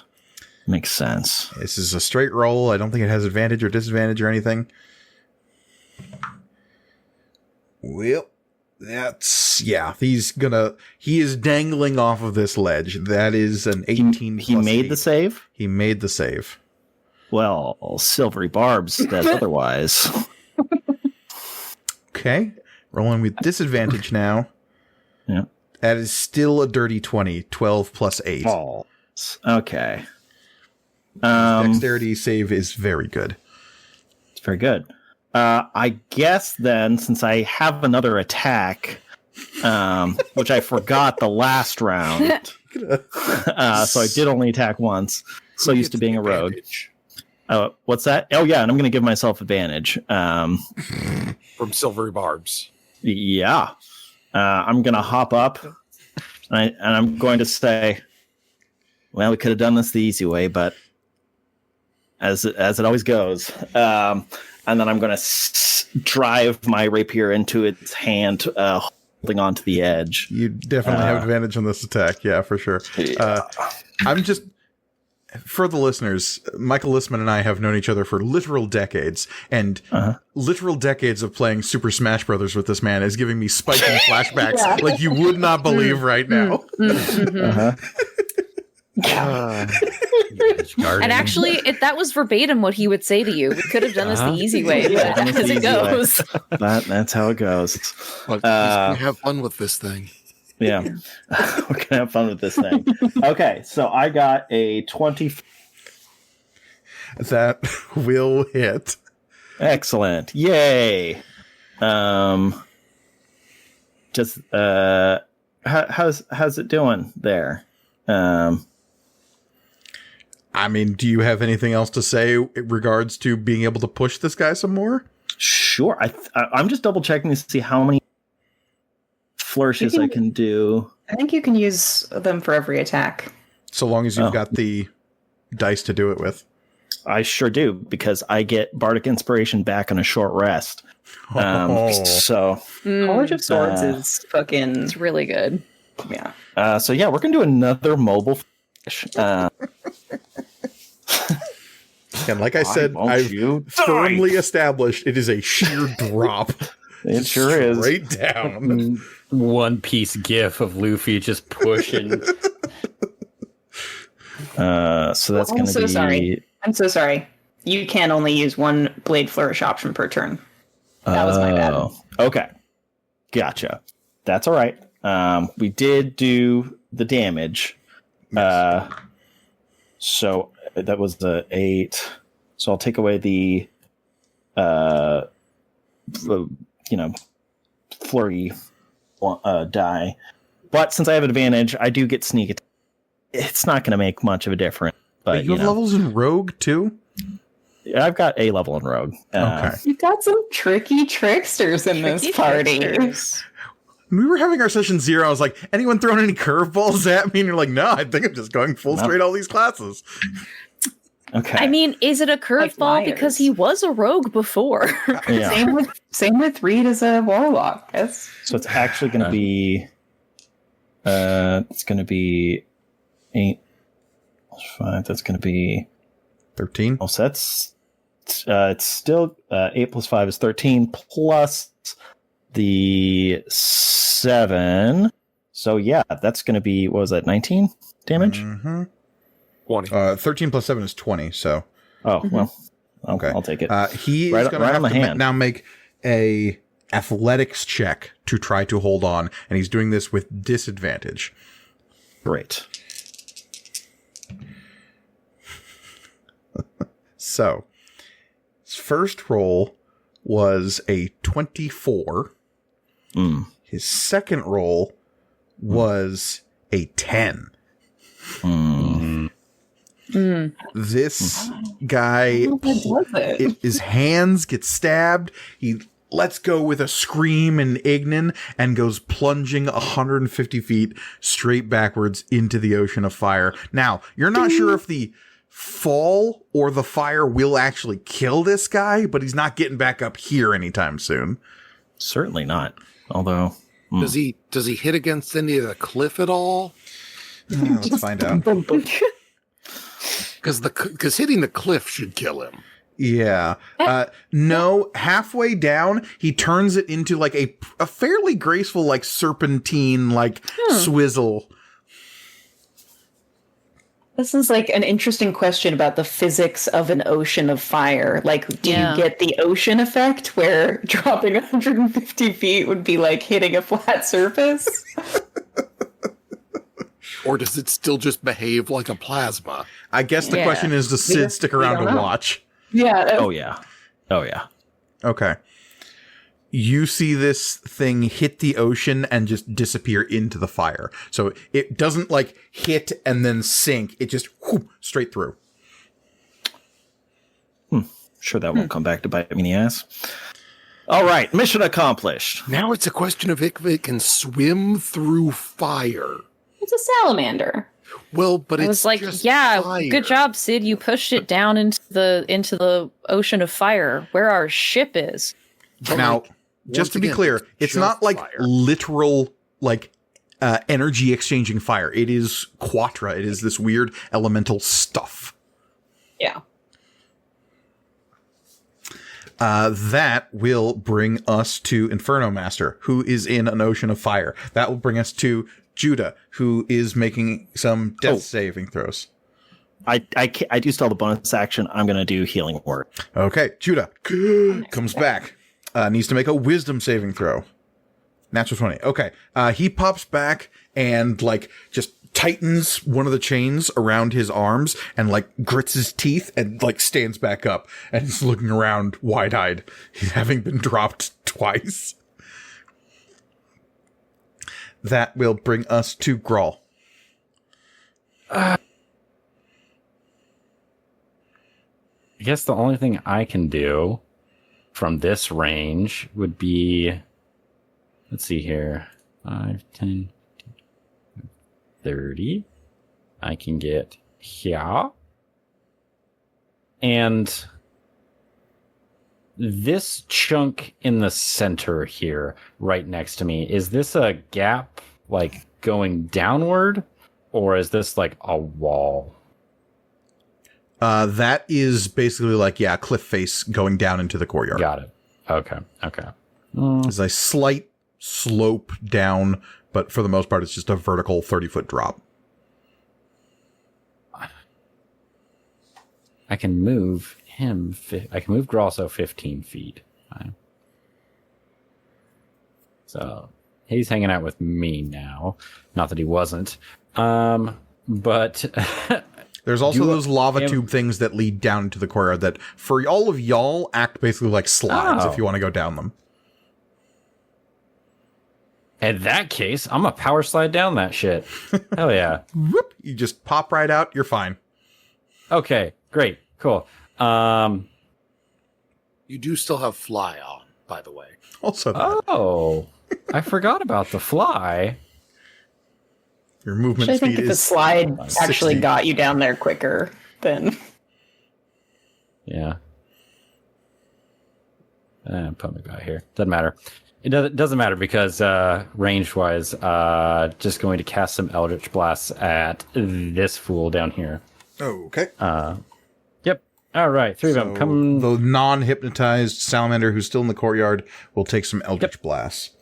This one is bloodied, by the way. Fantastic. I hope he dies.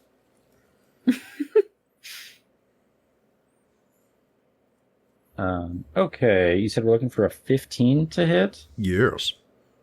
Okay, so that is a 2 on that. So that will hit for a 9, but a Don't forget those a D4s. 17. Yeah, the D4s. It still wouldn't be enough. Yeah. Okay. But 2 of these will definitely hit. Okay. For 5 force damage. Garbage rolls. God damn it. 4 force damage. D10 is going in dice So jail. 9 total.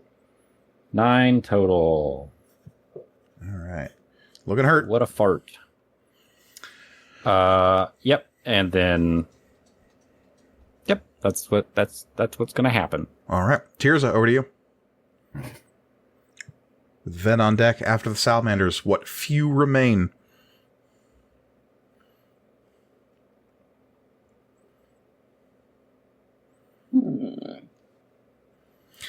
I will say the salamanders definitely looking spooked now that their leader has been, like, pushed off the wall. Well, I'm not gonna make their day any better. I'm gonna fly 120 feet, just like directly at this one that is manning the catapult. You full Goku just straight at this guy. And like, he goes from just like, I better think about my next move to, oh no, oh no, oh no. Yeah. Okay.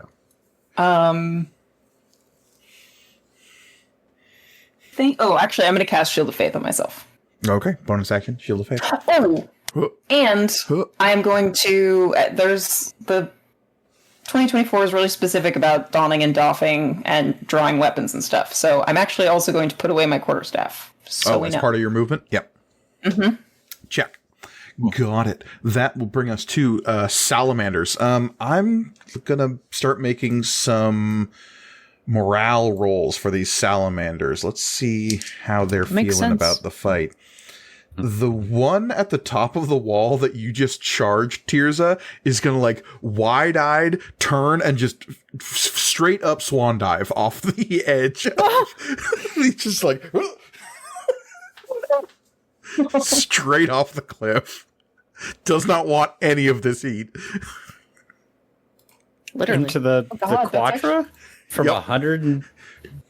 Fuck. That seems... fuck it. He could have gone down the stairs. Yeah. At this point, that seems like a better option. All right. Here's This blood is- rage. I'm gonna have to fucking, We still got it. Like, talk to my therapist about this later. That was kind of traumatizing. The one down low still has got a bit of fight in him and is going to move up to here and chuck a couple of flaming spears at Grawl. Bring it. That is a 22 to hit, but I don't think a 9 is going to hit. 9's not going to hit. The but 20 I'll take that. So 14 bludgeoning damage and 7 fire damage. So that is 21 damage total. That one, the last other salamander, is still hypnotized. That spear that launches into Grall's shoulder, he just sits there and laughs at him as he's like walking forward, pulling it out of his shoulder. That will bring us to Ven with Cherish on deck. Hearing Grall's yelp of pain. There's no yelp. No, hearing Grall's Laughter. creepy laughter. Ben will fly slightly over the battlement to right here to where they can see down, and will launch 3 Eldritch Blasts at that salamander right below them. Okay. That one went out of the tray. Let's see. Okay. What are we looking for to hit these? 15. 15. Okay. Even without the D4s, they all hit. The lowest one would be a 17. Okay. Yeah.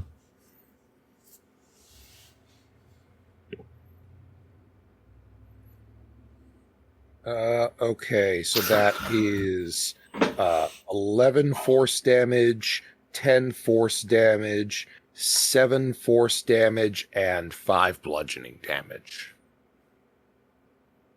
So, what was the damage on the last attack? A total of 12 damage. Okay. So this one dies. It is beaten to a bloody pulp by descending bolts of force. Damn it. It's mine. And with that, at least for the next, how many rounds? 5 rounds, the hypnotic pattern is still up. So y'all have a little bit to organize yourselves. Judah is back up, but looking incredibly shaken. I called Judah down to me, and Judah says, "I'm good up here." well, or I'll move over to where Judah is, and I will cast Tasha's Bubbling Cauldron. Is that an action? Actually, no, I will. It is an action, but I will not do that. Okay. That I do not have the material component for that. Oh. Is Sid, you would know how long it's going to be till the spell's done. You've got like Yes. 30 seconds until this thing snaps out of your hypnotic pattern. Yeah, I'm going to action move down towards these two. If I can get up as close as I guess I can get right up there. You've got your fly speed. Yeah, you can spend a round just getting there. And there's Sid doesn't have fly. I'm not flying. But you also that was can get you can get there. Let's see. 5, 10, 15, 20, 25, 30, 35, 40, 45, 50, 55. be a couple rounds. You can get to like here with one round. And then your movement on the next round would get you there. Can we? Okay, all that's approach? fine. Yeah, Yeah. Cherish is Oh, also yes. gonna. I say we free the. So yeah, as you all approach, you would see you would all get a view of the brass-looking dwarf person. I think any of you who have spent time in the city of Brass would recognize this as an Azer. They're like an elemental kin folk. But this one is clearly a captive of some kind. Yeah. Can we wake that one up? Yeah. It just takes an action. Ven will take care of that. We'll just go over and tap them to wake them up. Okay. They stop staring at the pattern, shake and look around and look at you and look at the salamander and raises hands in kind of a defensive spellcastery gesture. In Primordial, we'll say, "Peace, friend." What are the rest of you doing with the other salamander? I'm just gonna be hovering. I'll have my bow out, but Yeah, I'm gonna be flying, getting ready to. If this thing wakes up and is pissed, I'm gonna pop off. What is the plan here? Is the plan to kill this thing if it puts up a fight, or are you trying to get it to surrender?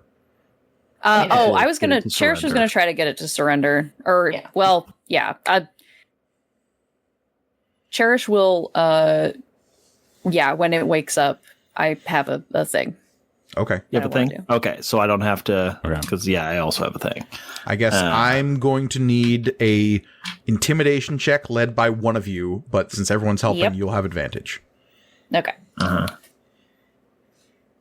You want to take it? We're all so charismatic. I It could be any of us. Yeah. I have a +7. That's Yeah, what I've I have a got. plus. The Well, Azar- can I argue persuasion? No. No, never mind. Somebody else do it. I'll do it. You're staring at this thing down sword point. This is persuasion with a blade is intimidation. I'll come help. You are flanked on each shoulder.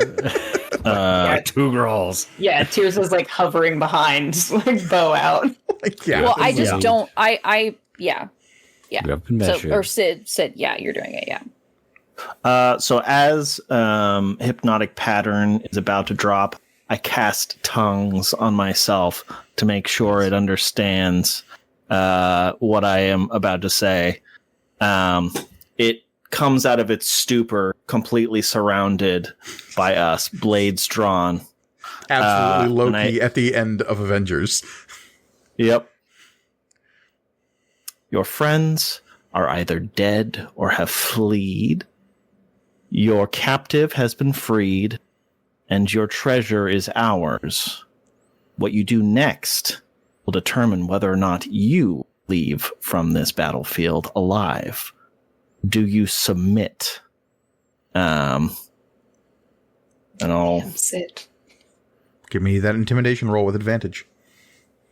right. That is going to be not a great roll, but I do get a nice bonus on that. 7 plus 15 is going to be 22. Okay. Bards. This thing, which is like physically larger than you, shrinks perceptibly because most of its body is tail, so it can choose to like lower its torso and head to a point where it's like shorter than you, technically. And it's going to raise its hands, and its weird snaky face is going to kind of curl up into its shoulders, and it will say in Ignan, I surrender. I surrender. Very good. Now, the next part is the most important part. Now, I'm going to let you go, but you have to do one thing for me. Can you do that? Behind you, the bronze dwarf guy will like splutter and cough and say, "You're letting it go?"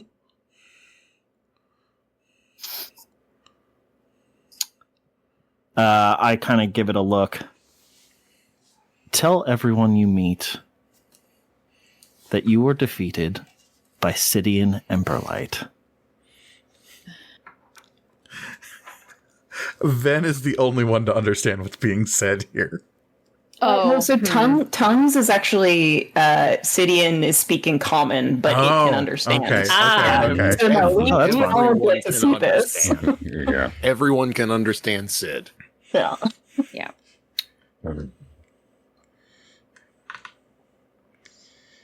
Sid will result in third Bye. level spells rather than go to therapy. Yep. He doesn't even know how to spell it. I don't even know where to spell it. The salamander will kind of like look around like, seriously, I can just go. And Seems fair, right? The literally fuming bronze dwarfish fellow who's still in chains, he's just like, "No! I demand Why not? retribution!" You'll be freed. I mean, you can fight him if you want. It's not what retribution is. You're free to do what you want. But the salamander is going to start like slinking away and heading towards this door back over here. Yeah, is there What was done to you? You're asking I'm gonna see if I can free this guy while we're talking. Yeah, I'm asking the Aesir what was done. the Aesir will say, "I was enslaved, captured, forced to make works against my will. A great sin amongst my people is not known. My hands forced to make things that were not of my own invention." Oh, they were slavers? I'm gonna fucking draw my bow. I'm gonna shoot this thing. Fuck it. Yeah, I think Van is just like, okay. And then, Yeah, like alongside that- Tears is just like Eldritch unleashing. Blast. Yeah, literally. Guys, Here's it goes, "Oh, they were slavers," and then just immediately fires on it. Yeah, I think Ven is translating like what it's saying as it is. And if- Oh, said. is the Aesir speaking in common? No, it's speaking in Ignan. Oh, okay. Okay.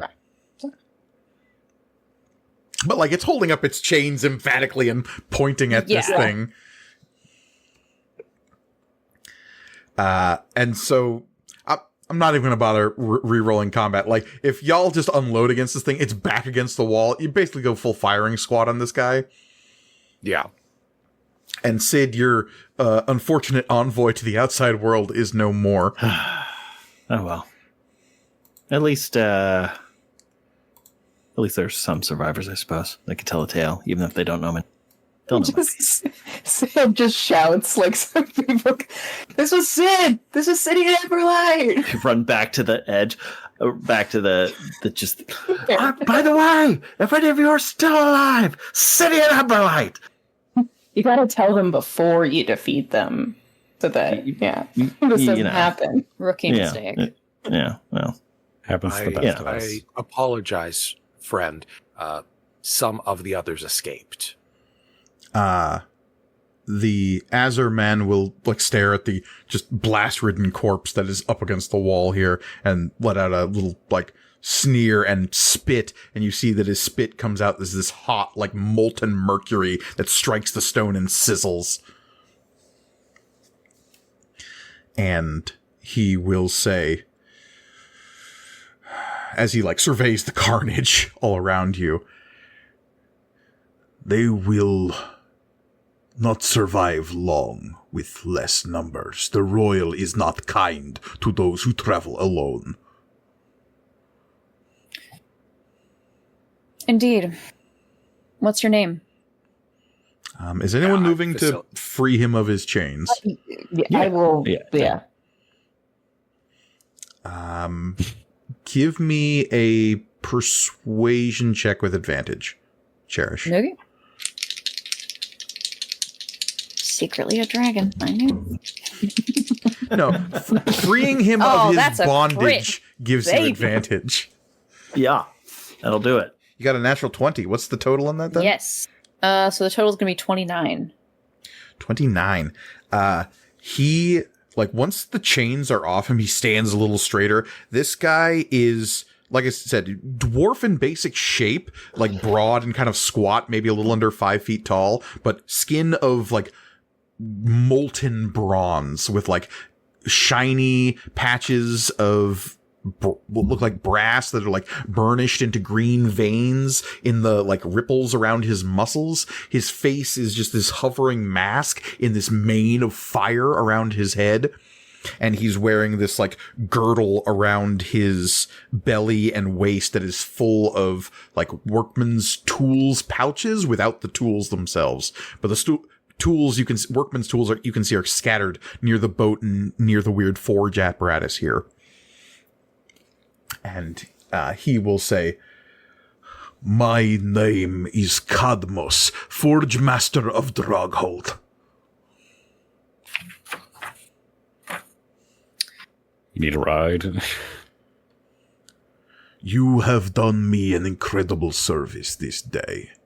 Freed me from bondage. If I can find some way of repaying this kindness, I will.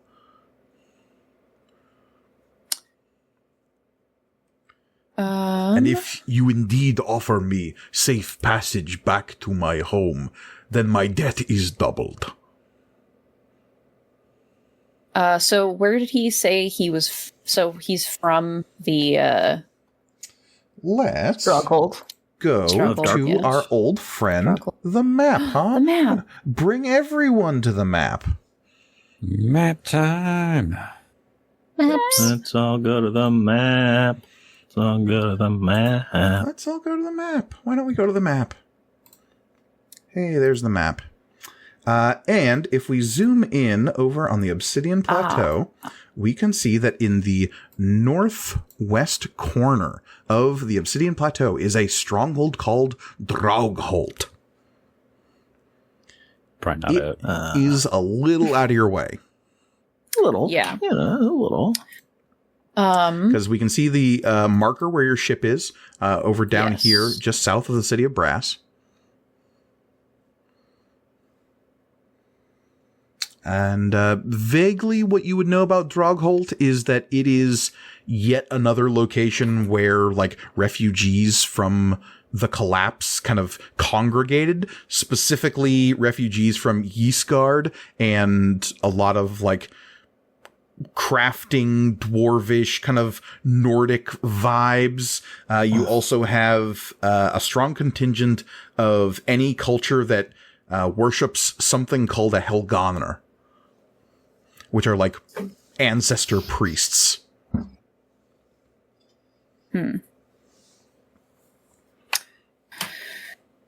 Would you would you be all right with a sort of circuitous route? We do have a bit of an important errand we're in the middle of running, but I'm sure we could turn the ship northward after. You offer me freedom and transport. This is more than I had before. I graciously accept. And if in return I may do any favors for you upon this journey, Cadmos is here to return the debt that is owed. Great onus has been placed upon Cadmos. Excellent. Plus we one are great onus. we are out of sleeping quarters, I believe. Is that true? No, there's actually have quite a one bit of left? empty. Well, there's no rooms left. There's lots of bunks left. Oh, but he can okay. Yeah, okay. I just want, Cadmos can have my quarters. I can move my stuff. Welcome to bunk with me. Yes, you're most welcome. You swing that way now. Yeah. I don't swing. I love monogamy. Actually, it's my favorite thing. He thinks it's a type of meat sandwich. Well, it's also my favorite board game. It's also your favorite type of wood. Everyone plays monogamy wrong. You don't get any money when you land on free parking.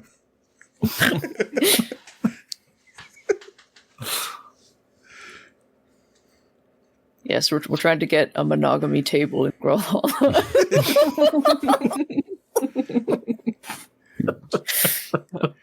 It's very expensive. Very expensive.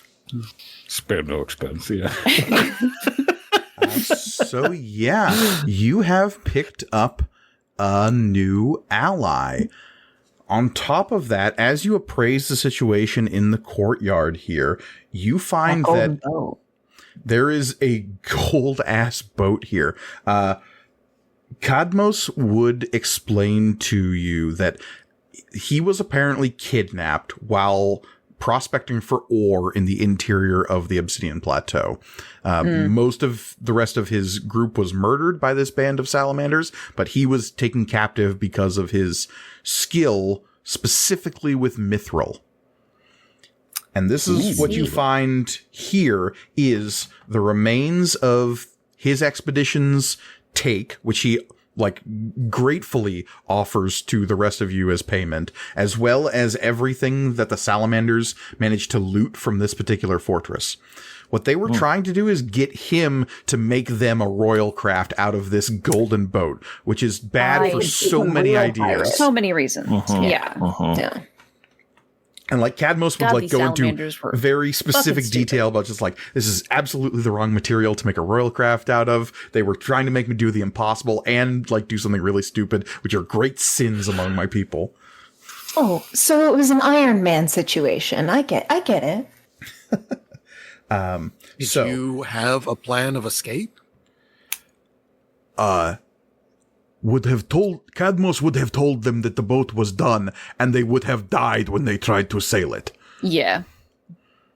Hopefully Cadmos would have been able to fake his own death before that happened.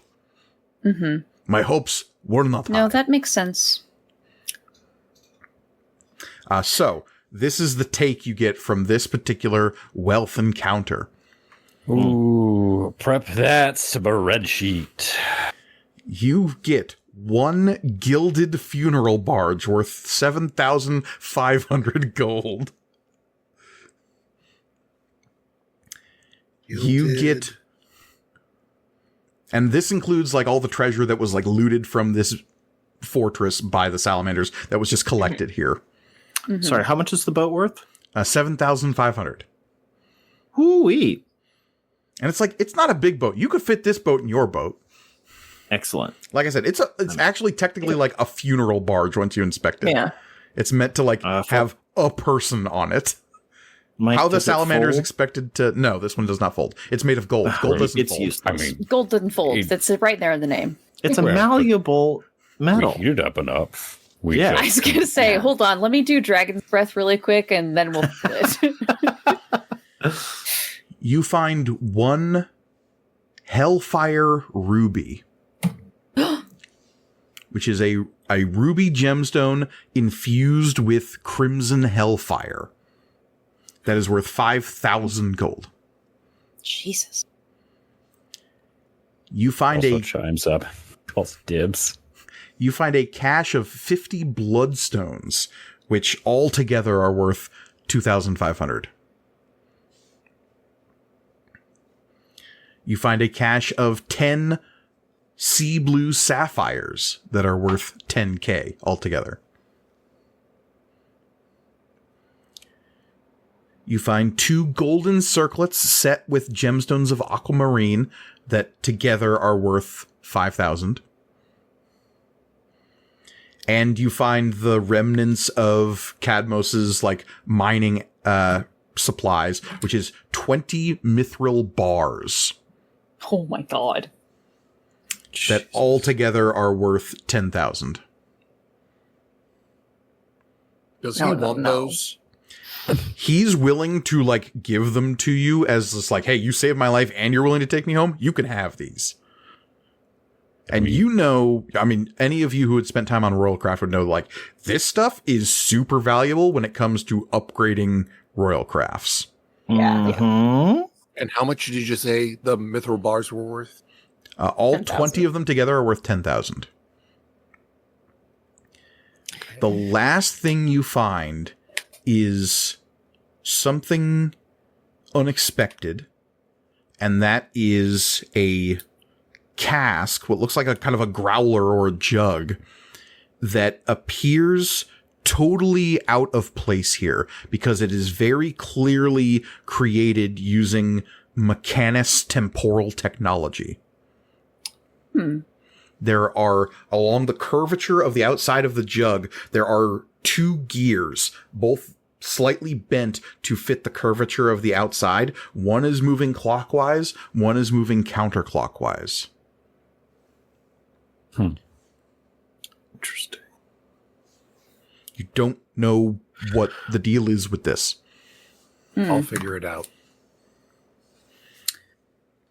In fact, I can figure it out while we're trying to disassemble the gilded barge to get it down to the ship. You want to just... 10 minutes to cast Identify. Okay. This is a growler of suspension. This will let you transport potions made by other people without them deteriorating in the Royal. Oh. That's useful. It keeps a potion stored inside of it fresh indefinitely, but only one potion can be stored inside of it at a time. Right now, it contains a potion of supreme healing. Ooh.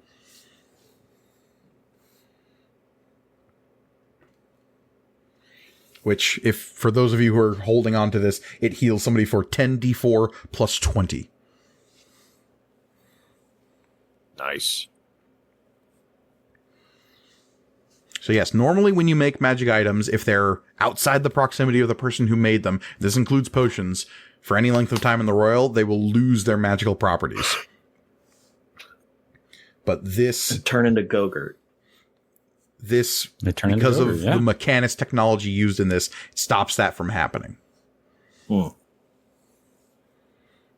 Cherish, you'd be aware that this sort of thing is, there are, suspension...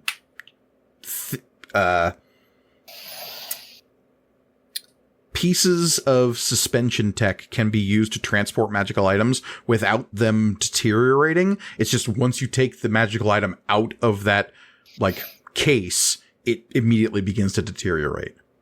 Yeah. And there's no This- going back. You can drink it out of this. Yeah. This is like a jug or a growler. Glug, glug, glug. But there's only one, potion use in it. Okay. The exterior of the jug seems at odds with how much liquid is actually inside of it. It seems like a lot see. bigger than the on the inside? No, it's a lot bigger on the outside. No, it's actually a lot smaller on the inside. Oh, shoot. And Dang that seems to be like Reverse TARDIS. a dense amount of magical technology is put into like this thing functioning. Yeah. It's the you should have left house. I almost called it the punishment house, but that is the joke that Olivia and I made while we were watching that movie.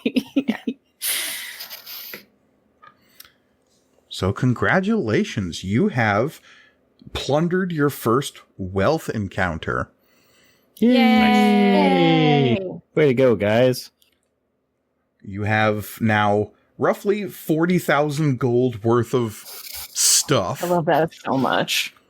Yeah, 30,000 if we are just keeping the mithril bars mithril. as. Which, Yes, we should for we are. upgrades and stuff. Yeah. I mean, Absolutely. this guy sounds like he's able to craft things. We don't want to force him to craft anything, but we want it to be his he gets- idea to upgrade If the he boat. gets an idea, Cherish is perfectly willing to discuss things quite loudly near him. Oh my god. Well, we can ask. He said, Yeah. we can literally just ask. He said It's he just- was fine with that. Yeah.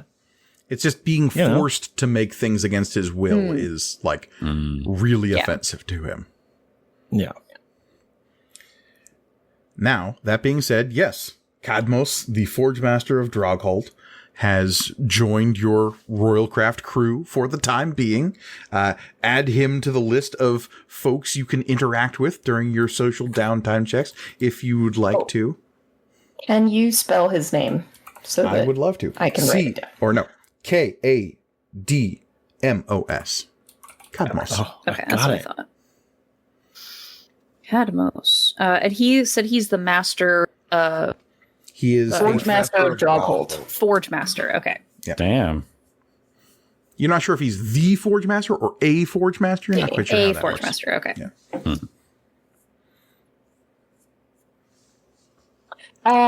So I've been thinking about this whole conversation. How do we tell the ship that we're ready for them to come bring us back up? I Do we mean, do smoke Well, signals? I mean, most of us can They just fly. pulled away. Well, They just pulled away to a good distance. yeah, I I mean, can. yeah, so are we just waving? Like, hey, it's all good. Cherish's wings last an hour, so I can. Oh, dang. And Okay. our fly lasts an hour also. Oh, I thought it was 10 minutes. Nope. Just kidding, then. Pretty sure. Let me check. Anyway, you Doesn't- could doesn't matter. We absolutely. get back to the boat. Yeah. Oh Yeah. no, Get that is back to 10 the minutes. Okay. I can cast it again. I mean, the boat, we got to bring the boat back anyway because we got all this stuff now. Yeah. Mhm. put the Yeah. boat inside the boat. Yes. Your royal craft, still without a name, circles back for y'all, and as it do, you see that a number of the crew is up on deck and like witnessing you literally flying a golden boat off this cliff. The deckhands will rush about and open up the cargo hatch on the main deck so you can literally lower this booty down into the lower decks of the ship. Captain Jones is standing proudly at the helm, and as you're like bringing more and more treasure down, he's like, "Yar! Reminds me of me glory days." Yeah, because his bounty is gone now. Like, oh. Cute. As you are, Cherish, you have to like re-dragon wing up to come flying down here. If an hour passes, then yeah. Or actually, wait. Can I only do that once per long rest or short rest? It's less than an hour. I can get us. It's all once back. per long rest, but I I can can- also spend three sorcery points to again any. I can. I can also cast Featherfall on everybody to jump down onto the I mean, boat. I can literally have 3 of you fly away. Mm-hmm. I can make everybody fly in groups. Great. Okay. Down. We can get there. We get down. We get down. We get down. I do that. Yeah, Judah I do is extremely shaken by this whole experience. Yeah, I'm gonna have a chat with Yeah. him. And it is eminently clear to all of you that whatever's happened to you all in the Royal, you've outpaced Judah in a way that is kind of upsetting to see. Like, there was always this distance between all of you as adventurers and the rest of the citizens of the Tempest Rest Valley. You felt it even basically as kids when you were outpacing members of like Guardian guilds and like people like Calcan and Sidian the Elder, and like you were doing these amazing feats and committing these acts of extraplanar adventure at such a young age, and you've continued to progress out here in the Royal, and now you're outstripping the people that were kind of your peers back in the valley. There's this sense of distance that's growing between you and even the people that you would come up with. And Judah is, well, not saying all of this out loud, is clearly like aware of that fact, because there was once upon a time he was able to be in the thick of it with all of you and like really keep pace with everyone, and he dropped like a sack of potatoes in this fight. I was gonna say, was in fact the one of us who was least likely to drop in season 1. Yeah. And that is just a feeling that is in the air as you're all bringing your loot back to the ship, and Judah is transported back as well. And he gets pretty quiet and kind of goes off on his own. So that is the vibe as we get back into our journey and start to set our course back towards our original destination, which is Pharaoh Import and Export Copyright. Still a ways away. And so we will get back into some traveling downtime.